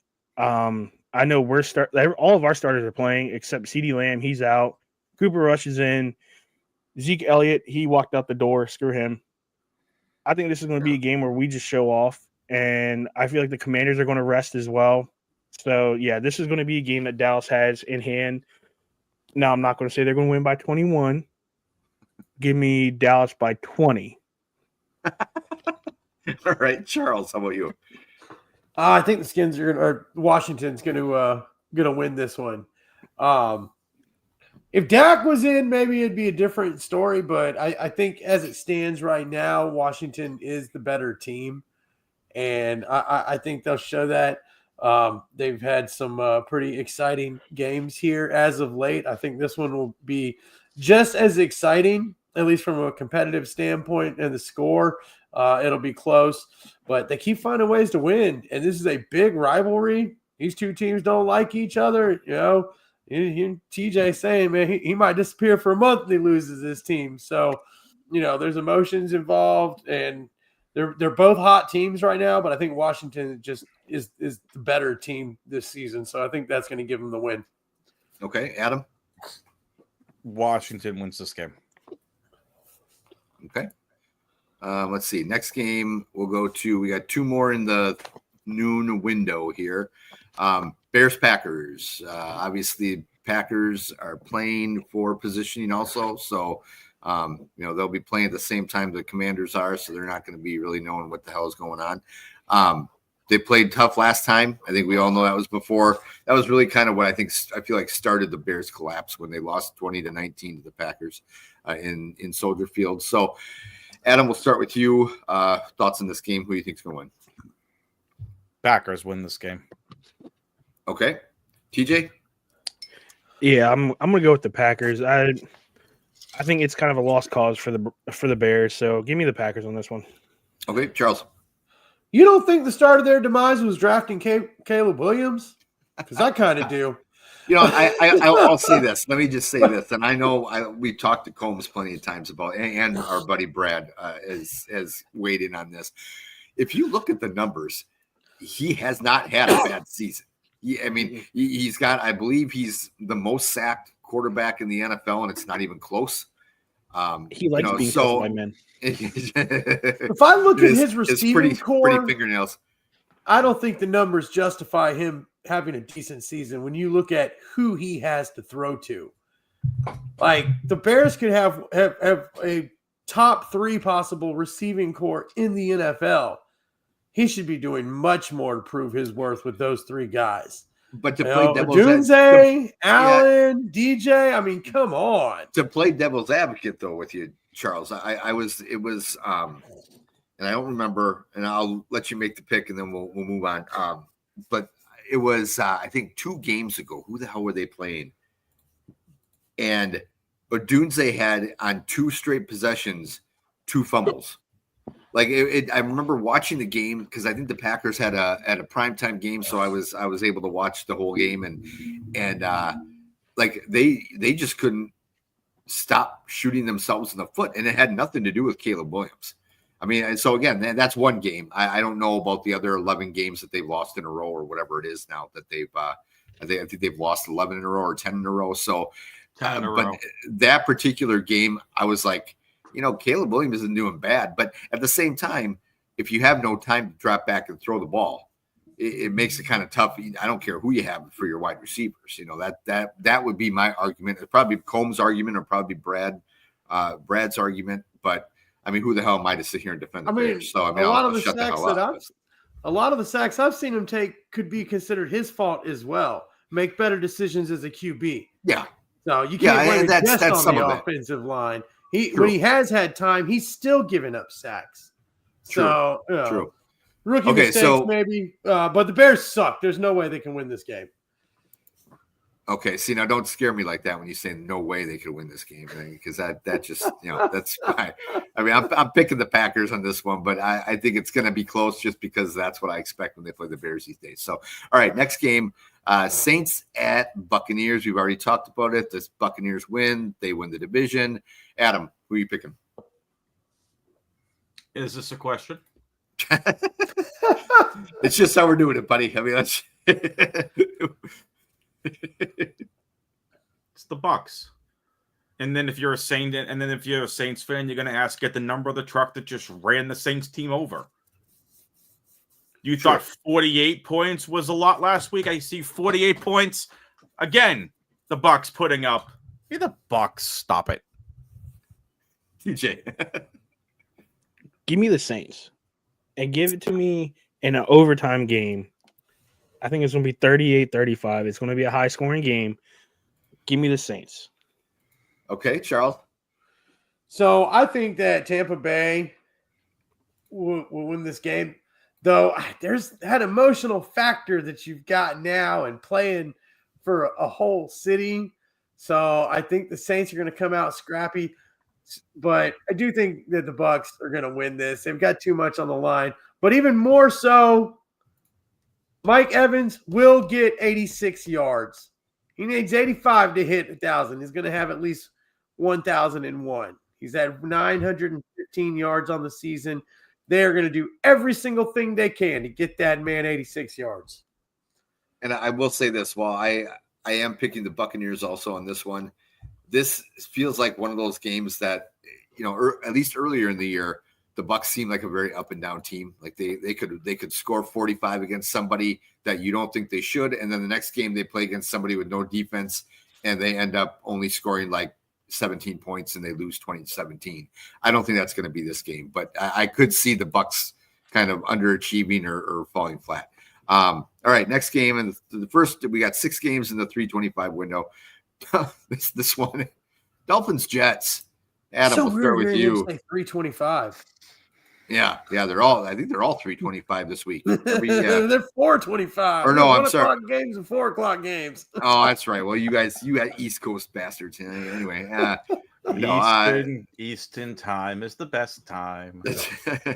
and I should say, let me correct myself. I said 6 games. There's actually 5 because the 6th one is the Vikings Lions game. So 5 games of 325 or 425. Charles window. Dolphins Jets first one. Like I said, we'll start with Adam.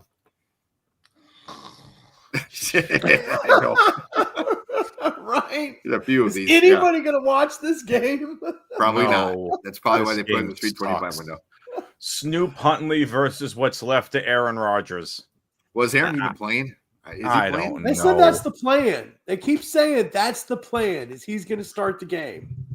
Sure. Maybe the backup will play better.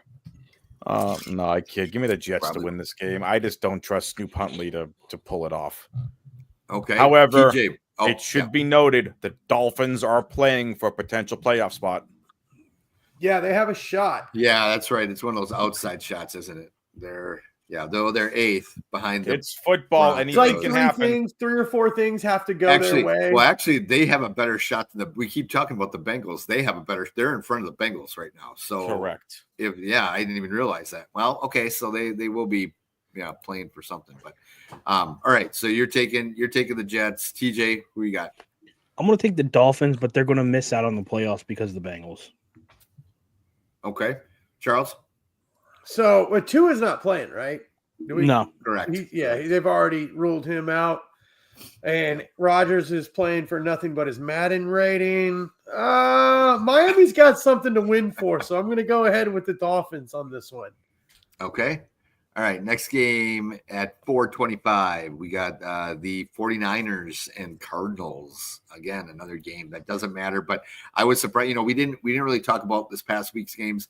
I'll say this. I was impressed with what the Niners showed against the Lions. I Yep. thought this would be a perfect game Yep. for the Lions just to roll over or roll through them and then head back at 14-2, which they ended up doing, but they didn't roll through them like I thought. So TJ, let's start with you on this one. 49ers and 49ers at the Cardinals. Not sure if that matters, but what are your thoughts? Neither of these teams have chances, do they? No, they're both No, not. they've both All right. been mathematically eliminated. All right, so this is all Madden rating games. All right, Kyler Yeah, Murray yeah, wants to get that 99 club. Give me the Cardinals. Okay. Adam, how are you? Kyler's nowhere near a 99. Nope. Maybe in Call of Duty. Maybe the best swag he can get a 99, but that's about it. No, I kid. Look, I'm a Kyler fan. He was someone I was very high on this year. I don't know what's happened. Give me the Niners to win this game on the road against the Cardinals. Hot take, and I know we're running late, but hot take, Kyler, next year is his last year in Arizona. Okay. All right. Charles. So Arizona cannot beat San Francisco in San Francisco. They haven't in something like 9-11 games straight. I think that they know their best chance to beat a hobbled San Francisco team that's going to be without Brock Purdy, I believe. Correct. This is their shot. So I think they want to try to end the year on a high note. I think they do have more talent at the quarterback position than San Francisco does, and I think that'll carry them to a win in this game. Though I see it being close, somewhere like kind of like a 30-35 kind of game, kind of feel to me. But I think Arizona takes it. Okay. All right. And Adam only likes Kyler Murray because he's a gamer. I like Kyler because of fantasy, but that's besides the point. Fantasy football, he's a dual threat quarterback. I don't know where he went. He started off so good. Yeah. He went to find his console. That Okay. All right. There- Next game. We got. there has to be something else there. Anyway, what's the next? Yeah. game? No, I do agree with you, Adam. Okay. Next game Coaching. is Chargers at the Raiders. Chargers have already clinched a spot in the playoffs. I don't think they can really move anywhere, or maybe they can move up to fifth. I don't know. They're sixth right now, but Raiders, obviously, we know they're the Raiders. They have nothing to play for right now. So it's in Las Vegas. Not that matters at this point, but Charles, what do you got in this one? I just can't see the Raiders winning. The Chargers are just a better team with a better coach. They have they said, are they sitting? Is Ladd and Herbert and all going to play? I haven't heard much. On No that. idea. I haven't seen Yeah. anything. All this week. Yeah. Yeah. Well, if I know their coach, I don't think that they would rest Ladd, maybe just because he's been banged up, but I think he was back at full health. He damn sure looked like he was in the last game that they played. So the Chargers, just a stronger, better team, better coach. They're going to run all over Vegas. Literally, will run all over Vegas. Okay. TJ. I'm going to take the Chargers, but I'm going to take Brock Bowers to show them that he is the offensive MVP. Okay. All right. Adam, how about you? Chargers, Kamani Vidal breakout game. Okay. Next game, the game that we talked about, I think a little bit earlier. Chiefs at the Broncos. Chiefs already saying they're going to rest half their starters and whatnot. So TJ, why don't we start with you on that one? I believe it's in Denver. Yeah, It is in Denver. So, yep. It's in Denver. I see the Broncos keeping all their starters in because they have a chance to make it into the playoffs. They win. Yeah, they win. They're in. If I'm not mistaken. Yes, they win their Correct. in. So Yeah. I see this being a game that Bo Nix just goes off completely. He's gonna show them why he's one of the best rookies behind Jaden Daniels. That really tastes sour coming out of my mouth. But give me the Broncos and give it to me convincingly. So you don't think there's going to be any hangover from Bo Nix watching his Oregon Ducks get waxed by Ohio I think State? that feels them more You to think show so? them that Okay. hey, I was the best part of Oregon. Dylan Gabriel, the 10-year guy who's been playing since he was 15 and now he's 32. Yeah, I'm better than him. Okay. Adam, what do you think? Broncos are going to win convincingly. Okay. Charles? Whew, man. You know what?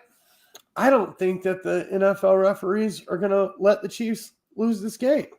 Oh, Jesus. I just don't.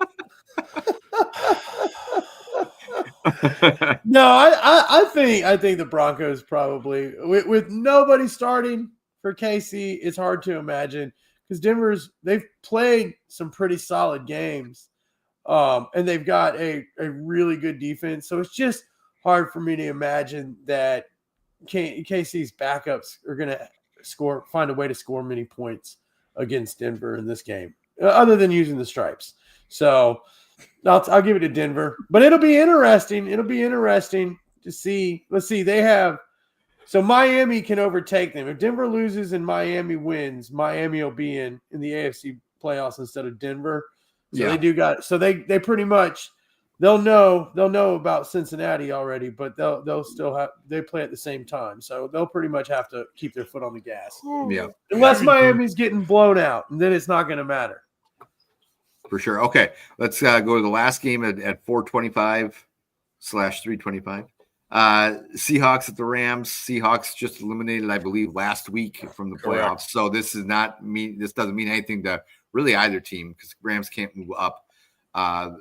So Charles, we'll start with you. Who you taking this one? It's at the Rams, if that matters.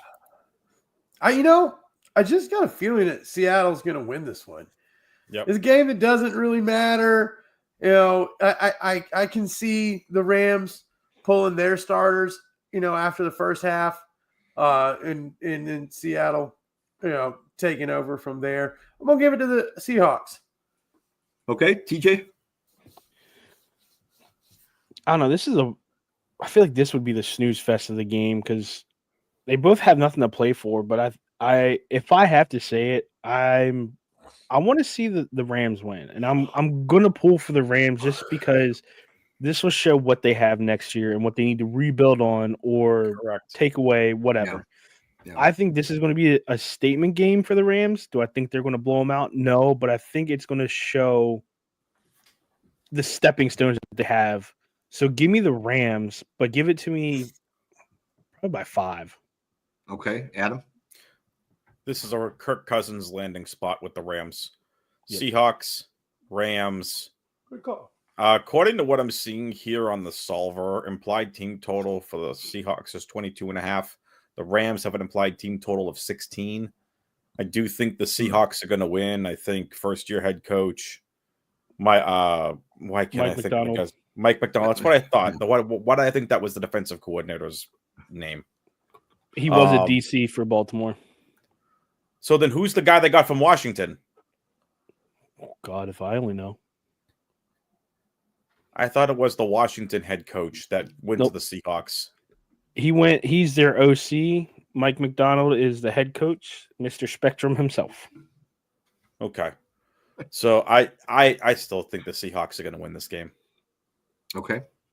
All right. And then let's finish up here with the best game of the week. Nightcap, the last game of the week. Might be the best game of the year. We got the Queens at the Lions, or AKA the Vikings at the Lions. Adam, we'll start with you. Thoughts on the game? If we could talk a little bit longer about this one, since it actually means something for home field advantage and everything. Oh, this is massive. Winner of this game gets the number 1 seed in the NFC. Loser goes to the 5 seed, which is stupid. The Lions are going to beat the Vikings. Welcome to the dominant show that is going to be the Lions showing out. Give me the Lions over the Vikings.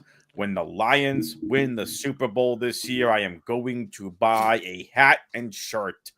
I am a Dan Campbell fan. I am a Jameson Williams fan. I'm a Jahmyr Gibbs fan. I am a fan of the organization and what they have done to build this the right way. Lions, Bills, Super Bowl. The Lions might be getting Anzalone back at some point soon.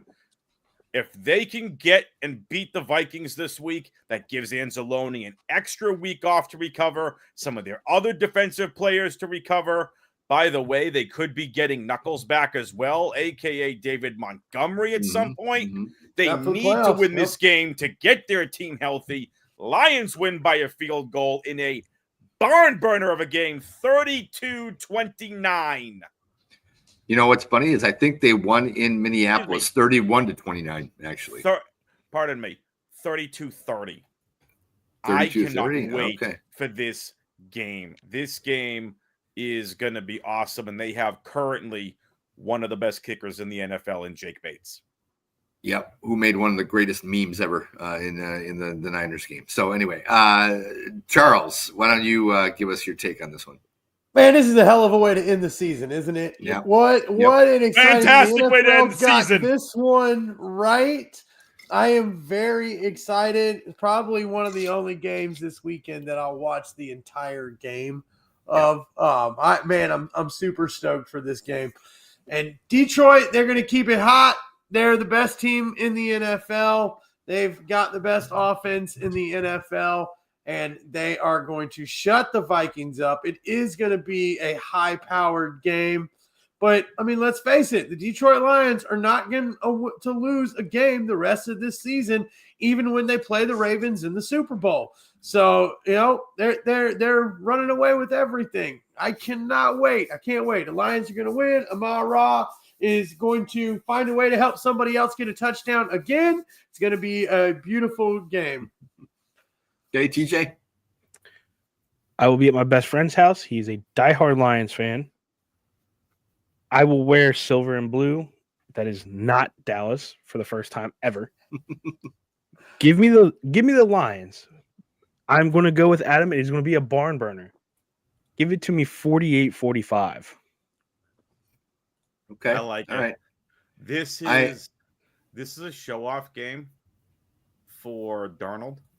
It's a show-off game for Kevin O'Connell. It's a show-off game for Dan Campbell. It's a show-off game for Jared Goff for these offenses. And let's face it, Aaron, and I'll throw it over to you. I'll pass it to you here. Darnold can seal a massive contract if he can beat the Lions, and him and that offense can beat the Lions. He will seal a $150+ million 3-year contract. He will get a boatload of money. Are you talking about from the Vikings or just from somebody else? Anybody. He's See, not and staying with this the is- Vikings. McCarthy is their future. But here's the deal. And this is where I'm not saying you're wrong, but I'm saying he'd be stupid to take out. We were talking about this a couple weeks ago and about how he's up for a new contract and everything. To me, there are certain quarterbacks who are great based on the situation and the system that they're in. Correct. And I think that's a classic example of what you have here. Like, I can't see Sam Darnold. Like, let's say hypothetically, okay? Let's say he has a great game. Let's say they win, or maybe they just lose and they still have a great game. He's 14-3. They're the 5th seed, but he's had a great season, no doubt. If you're the Titans and you say, I'll give you $150 million for 3 years with $100 million guaranteed. Now, he'd be stupid not to take that, but I think we would see what Sam Darnold really is at that point. He's not a guy that's going to go in and resurrect a franchise. He's just not. He's not. No, we saw this a few years ago when the Vikings lost to the Eagles in the NFC Championship game. They had an outstanding season, and I believe Case Keenum was their starting quarterback for that game. And it was Sam Bradford started the year with them, was having a very good year. If I'm not, I believe I have that right. And then he got injured. Case Keenum came in and took him the rest of the way and played very well too.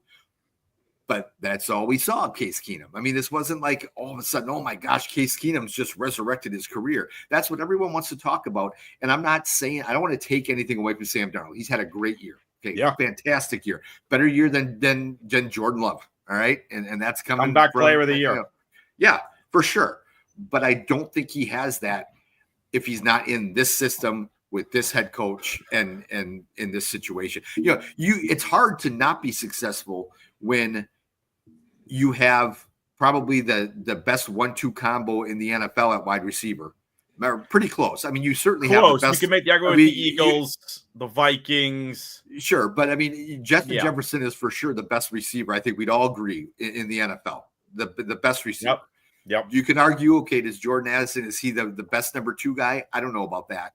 He's got Hawkinson is finally back. I mean, he's got the weapons. Aaron Jones is having a great year, has actually been able to stay healthy. So he's, you have the weapons around you. It's not like you're going to a team like I'll throw out the Raiders, or throw out any shitty team that doesn't have anyone around them.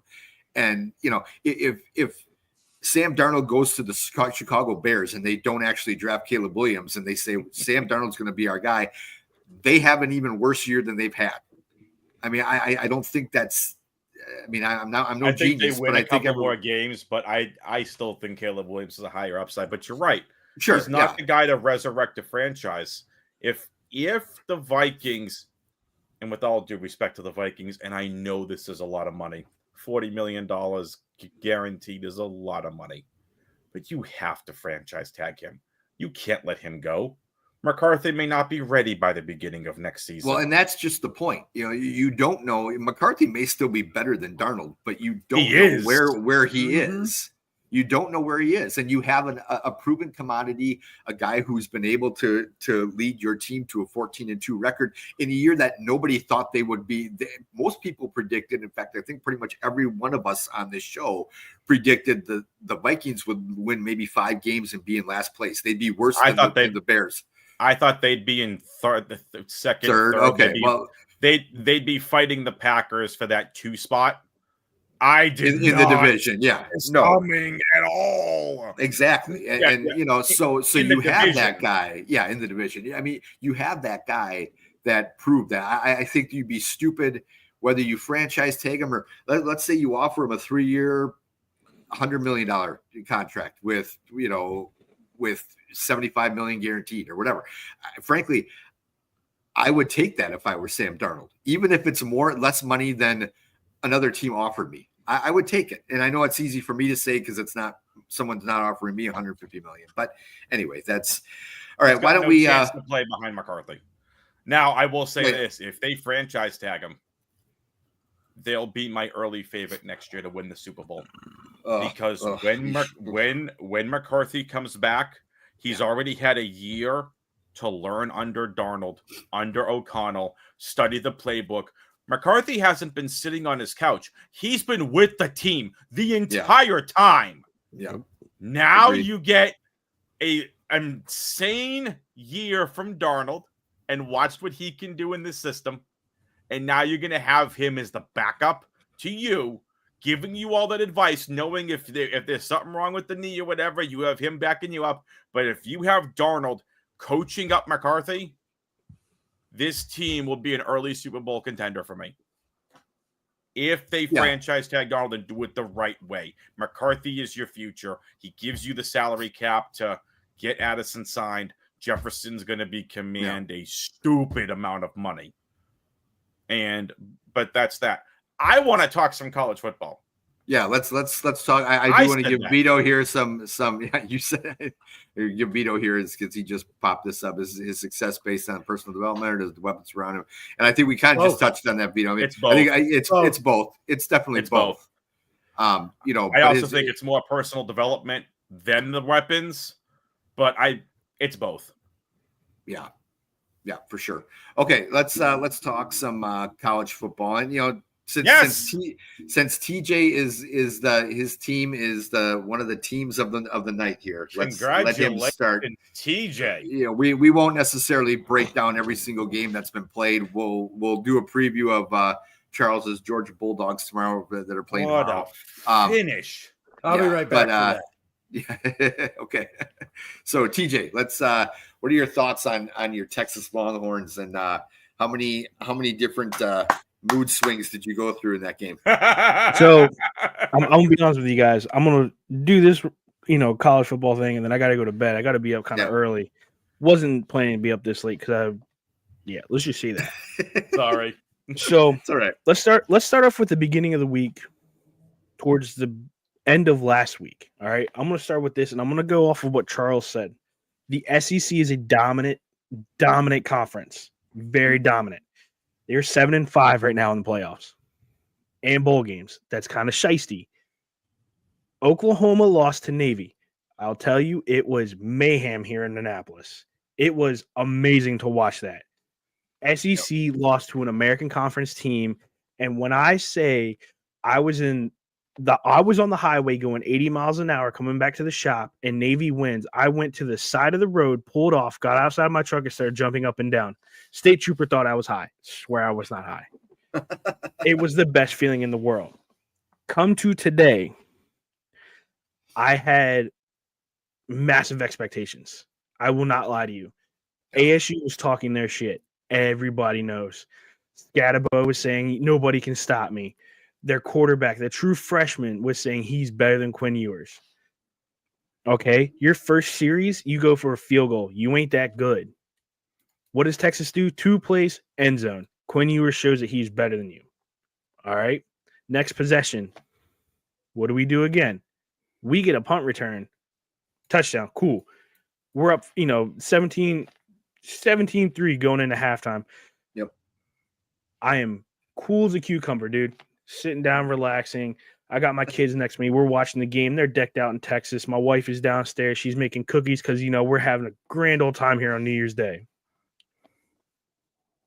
All right. Arizona State's got a little bit of momentum. First thing I say, kids, go downstairs. You don't want to be around daddy when he's pissed. They come back to tie it, and when I say I snap my Xbox controller, I have to buy a new one. I was livid.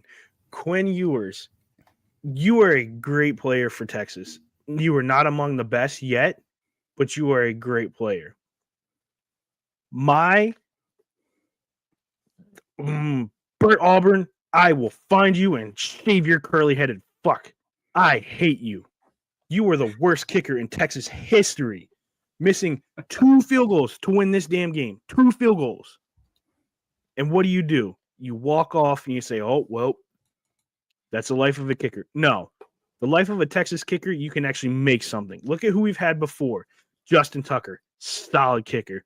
We had Cameron Dicker, who can he's got ice in his veins, and when you're icing him, he just looks at you like you're nothing. Screw you, Bert Auburn. You need to be benched. Put my man Will Stone in there. He can kick a 65-yarder with no problem. Now, the ending of that game, I will say, had me on edge. Scatabo was 100% the MVP. That dude showed out. He was definitely hungover from last night. He was puking his guts out. Whatever. The dude is a monster. He's a big meathead. Congrats to him. First touchdown we had, 4th and I think it was 16.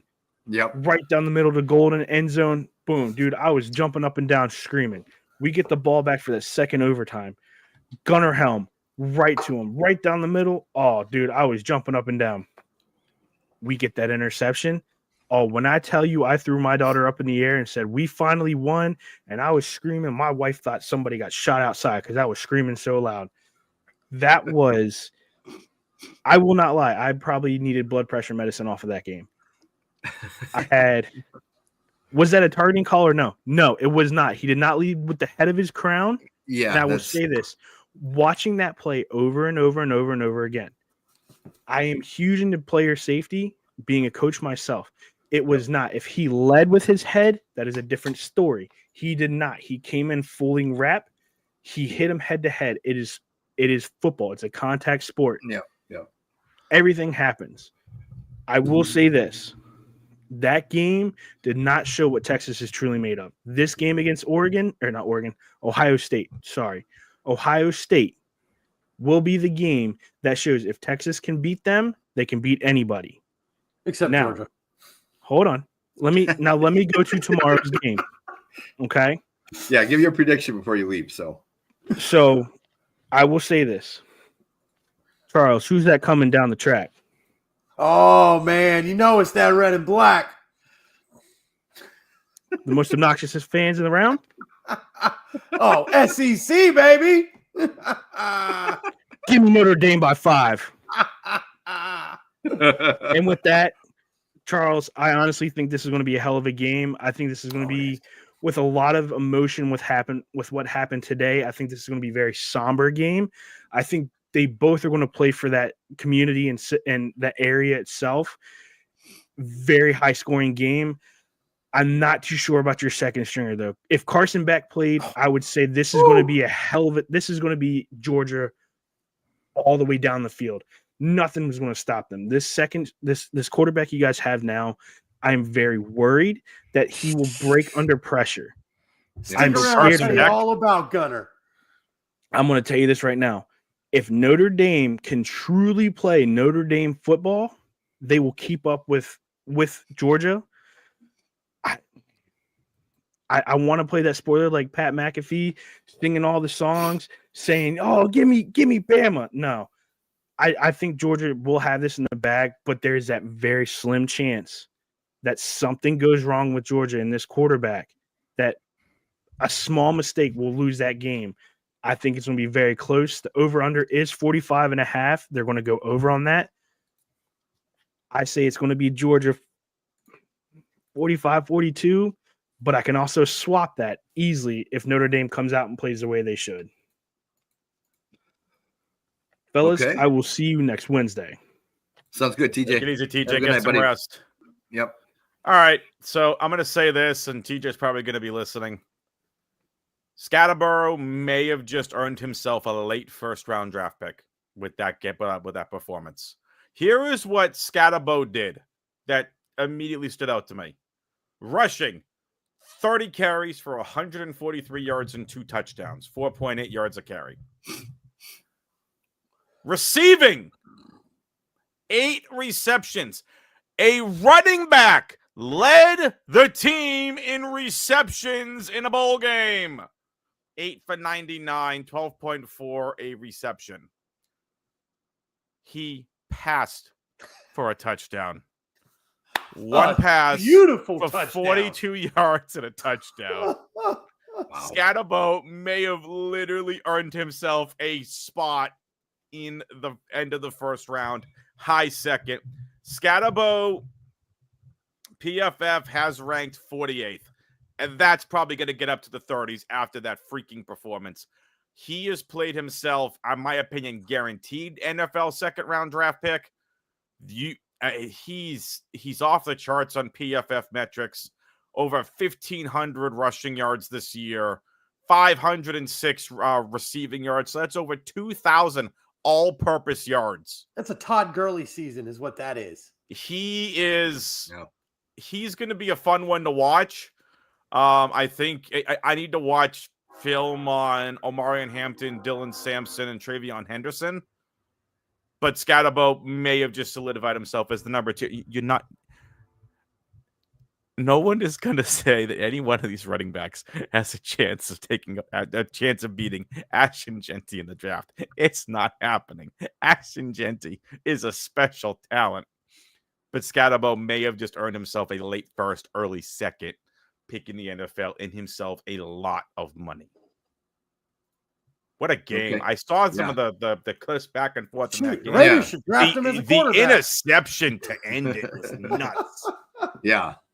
Well, and I mean the play that they scored where Texas scored the touchdown in the first overtime was just like as he's throwing the 4th and 13, and all of a sudden he chucks it. I was like, where the hell is he? And all of a sudden I see the receiver. I'm like, oh my gosh, how did he get that wide open?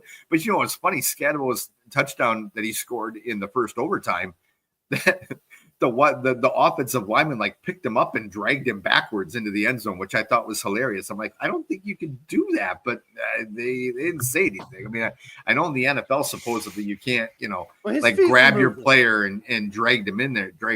But I thought that was hilarious. So Charles, did you get a chance to watch any of the games today? Or yes, yeah. Look, I gave up on that Ohio State game. But I'm going to tell you, the last 20 minutes of the ASU Texas game was the best game we've seen in the playoffs so far. Oh yeah. Yeah. Absolutely. Forget about the beginning of that game, but the last 20 minutes of that game, holy shit, that was exciting. Well, and I was wondering if maybe Oregon just watched that game and was like, "Oh, well, we that was a really good game. Now we don't have to show up for ours, and we or whatever." Because I was like, well, they definitely didn't show up. I was hoping for an exciting game between, I mean, I hate Ohio State, so I was hoping Oregon would win, but I wanted a good game, just like the last one. I'll be right back. And okay, right. And then all of a sudden it's 31-0. I'm like, okay, this one's over. I'm shutting this one off. But so what were your thoughts on and I know we haven't even talked about Penn State, Boise State last night, but what were your thoughts on the I didn't really either. I was at a hockey game. Oh, that's right. You went to that hockey game. Rock Lobsters. Nice.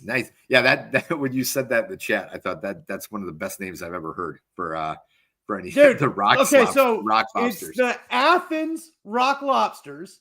It was a fan vote, and it is named after Athens' own B-52's song "Rock Lobster," and they play "Rock Lobster" right before the team comes out and stuff. Oh, it's nice! Great. The B-52s were there for their opening weekend. Like, this is a brand new hockey team that we just got with a new arena out there. The Ice Dogs are going to are playing at that arena too. But yeah. And it's funny too, because the fan vote came down to two names. One paid homage to the B-52s. The other one paid homage to Widespread Panic. So somehow REM did not get a name in there. I don't know why. I think they should have named it Shiny Happy Hockey, but whatever. But no, it was a good time. So I did not see the games last night, but I mean, I don't think I can't imagine that any of them compared to what we saw with the Texas ASU game today. I mean, that was just an exciting game. For sure. But I'll be honest, I've got the Dogs and I'm excited, but I am almost fully transitioned to hockey at this point. I've been watching the Rock Lobsters on YouTube. They air all the games for free. Think I've decided to pull. I know people have heard me. Lots of people have heard me say many times that I am a hockey nomad. Since the Thrashers left Atlanta, I haven't had a home team. When I was, lived in Indianapolis, I guess I kind of pulled for the Red Wings some, but I think I'm pulling for the Panthers this year. I just like a lot of players on their team, so I've been watching a lot of that here lately as well. So other than the Georgia game, and if Georgia loses, which I don't think that's going to happen, I don't know if I'll watch any more college football this season. And the NBA is just such a terrible product at this point that I haven't seen hardly a single game of that. So I'm just right now, man. Until we get back to the NFL playoffs, man. I'm full throttle hockey at this point. Well, yeah. So what are your plans? I mean, you're just watching the game tomorrow night or wait, it's on at what time is it again? So we've got a 4:00 kickoff Eastern, tomorrow. I've got a couple of interviews tomorrow. Luckily, those are in the morning. And so, other than that, man, me and the kids, they're still on holiday break. So we will sit around and watch the Bulldogs beat up on Notre Dame. And, y'all going to see, this is going to be a completely different offense from Georgia. Look, Gunnar Stockton, and I know the Stocktons. I actually used to call this kid's peewee football games for the playoffs and the championships when I did radio up in Rabun County. And stuff. Oh, nice. He came through with Coach Shaw and all. Now he wasn't in high school when I was up there calling games with the Wildcats with Coach Shaw and them. But we did his peewee games and stuff. His family, Alan Stockton, and all of them, huge football folks, good folks. Played. His dad was in the championship. Back in the 80s when Georgia won, he actually had a huge play to help win that game, knocking down what could have been the game-winning touchdown in the end zone there. He played on defense. But what people don't know, man, is that Gunner's been training with Bobos since he was like 6 years old. This kid used to get up in the morning at 6 years old and has been out doing drills and training. He is bred for this moment. Right, the Bulldogs' best quarterback is the starting quarterback for tomorrow's game. Make no mistake. He's dual threat. This kid was just nasty in high school. Man, he has got some talent. He has got athleticism. This kid, this is his moment, and he is going to shine. And I love it because there's not much tape on it. Notre Dame is not going to know what hit them. They are not going to be ready for this offense. It's going to be great. And Notre Dame's a tough team. They're going to play Georgia hard, but Georgia's going to get them, and they're going to get them by like 2 touchdowns tomorrow. It's going to be it's going to be a thing of beauty. Absolutely, go Dogs. Adam, what's your predictions for tomorrow? Are you going to be able to watch the game or no? I might catch some of it. Okay. I got to ask Charlie a question. Yes, sir. Why did Carson Beck elect to enter the NFL draft? He's still hoping that people think he's the best quarterback in the draft. Coming into this season, he was rated as the most pro-ready quarterback that could be drafted. So now as I kick back up here and here's the thing too, I'll tell you why, because he's going to lose. If he stays, he's losing his job. To Gunnar Stockton, who is going to have a monster performance tomorrow. He is going to show out. I am telling you right now. UGA's best quarterback is in the game tomorrow. Right, Beck's injured. Yeah, there's nowhere to go. I mean, look, he can enter the transfer portal, but I would say this: if he's looking to, be the starting quarterback on a playoff team, most of those teams already have a quarterback that they would probably play over him, given his performance and his ups and downs throughout this season. We were not a powerhouse offense. We won most of our games on our defensive prowess. That's how the Georgia Bulldogs season went. Yeah. So and look, if he doesn't go now, he's going to lose draft value when he loses his starting job next season.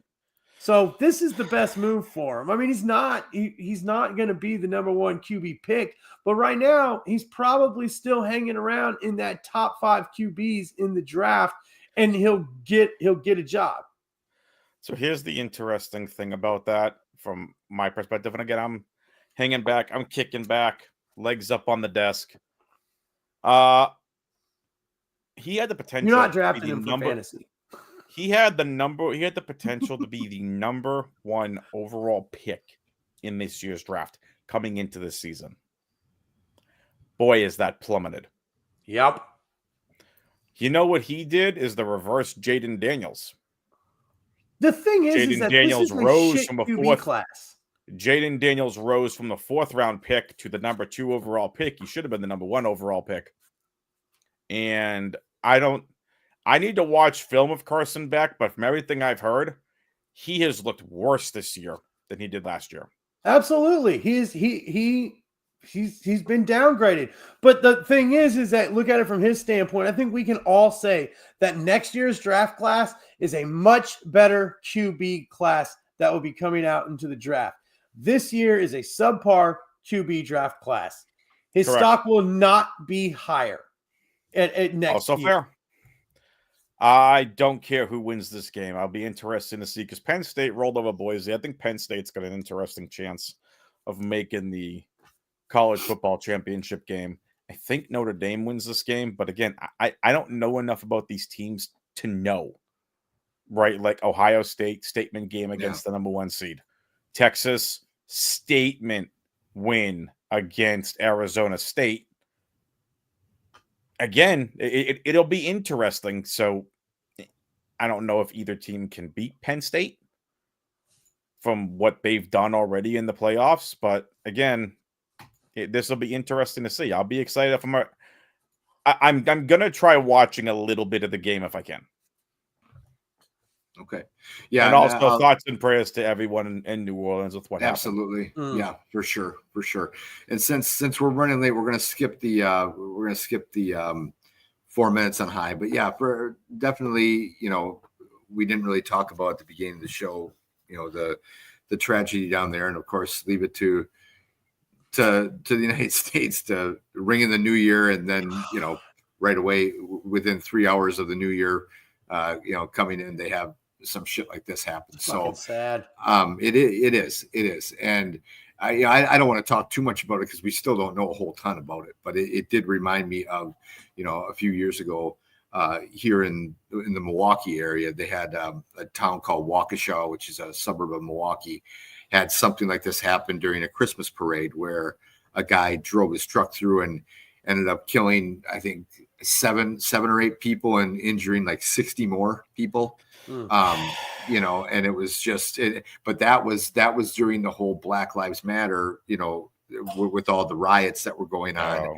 And that guy happened to have, he was African-American, and he had a whole bunch of stuff on his Facebook talking about how he basically hated white people, and Waukesha is a mainly white suburb, and so he chose that and decided, but it basically did the same thing. He drove his truck through and just started running over people, and a bunch of kids, there was a grandma's. It was called a group called the Dancing Grannies in that are down there that do a lot of they do like they've actually done some stuff with Milwaukee Bucks, like halftime show. It's a bunch of grandmas that get together and do dance routines and stuff. And that's awesome. Yeah, so they were doing that. And the group, by the way, and ran over. Not ran what over happened. Them. The group. Yeah, they ran over them. At an NBA halftime show. That's awesome. Yeah. It was actually, we saw them one time. They were doing a dance contest. It was them against, I want to say it was like the Bucks dance team or something. It was actually pretty entertaining. They did a really good job. I was impressed. But so I mean that just kind of, I thought back to all that. And now that guy actually was taken. He didn't come out with the gun shooting at police. So the police arrested him, and he's in prison now for life, but I think many life sentences with no chance of parole, so that's good. But it's tragic. Like I said, I didn't want to talk too much about it just because we don't know that much, and I hate going on social media and seeing all the people talking about it, and then you find out like half the shit they're saying isn't even accurate or right or whatever. So we'll obviously learn more about it, but I hope hopefully everything is safe around there, not even just for them to be able to play the game tomorrow, but just, you'd hate to see this become like some bigger plot, rather than just some one whack job that decided to do this. So, anyway, guys, like I said, we're way over, but we will like an hour. That's all right. That's all right. It's a good thing Brad's not on here, because Brad the teacher was the one that always had the clock going, which I always loved when he would send the messages to us and be like, guys, we gotta move on to the next topic. But anyway, everybody enjoy the game tomorrow. Enjoy this weekend's football games, even though there's only about 4 of them that actually matter, but it's still NFL football. So you got that right. That's the way we talk in our household. It's still football. So you guys have a great week, and we'll see everybody next Wednesday. See you then, folks. You only live once, so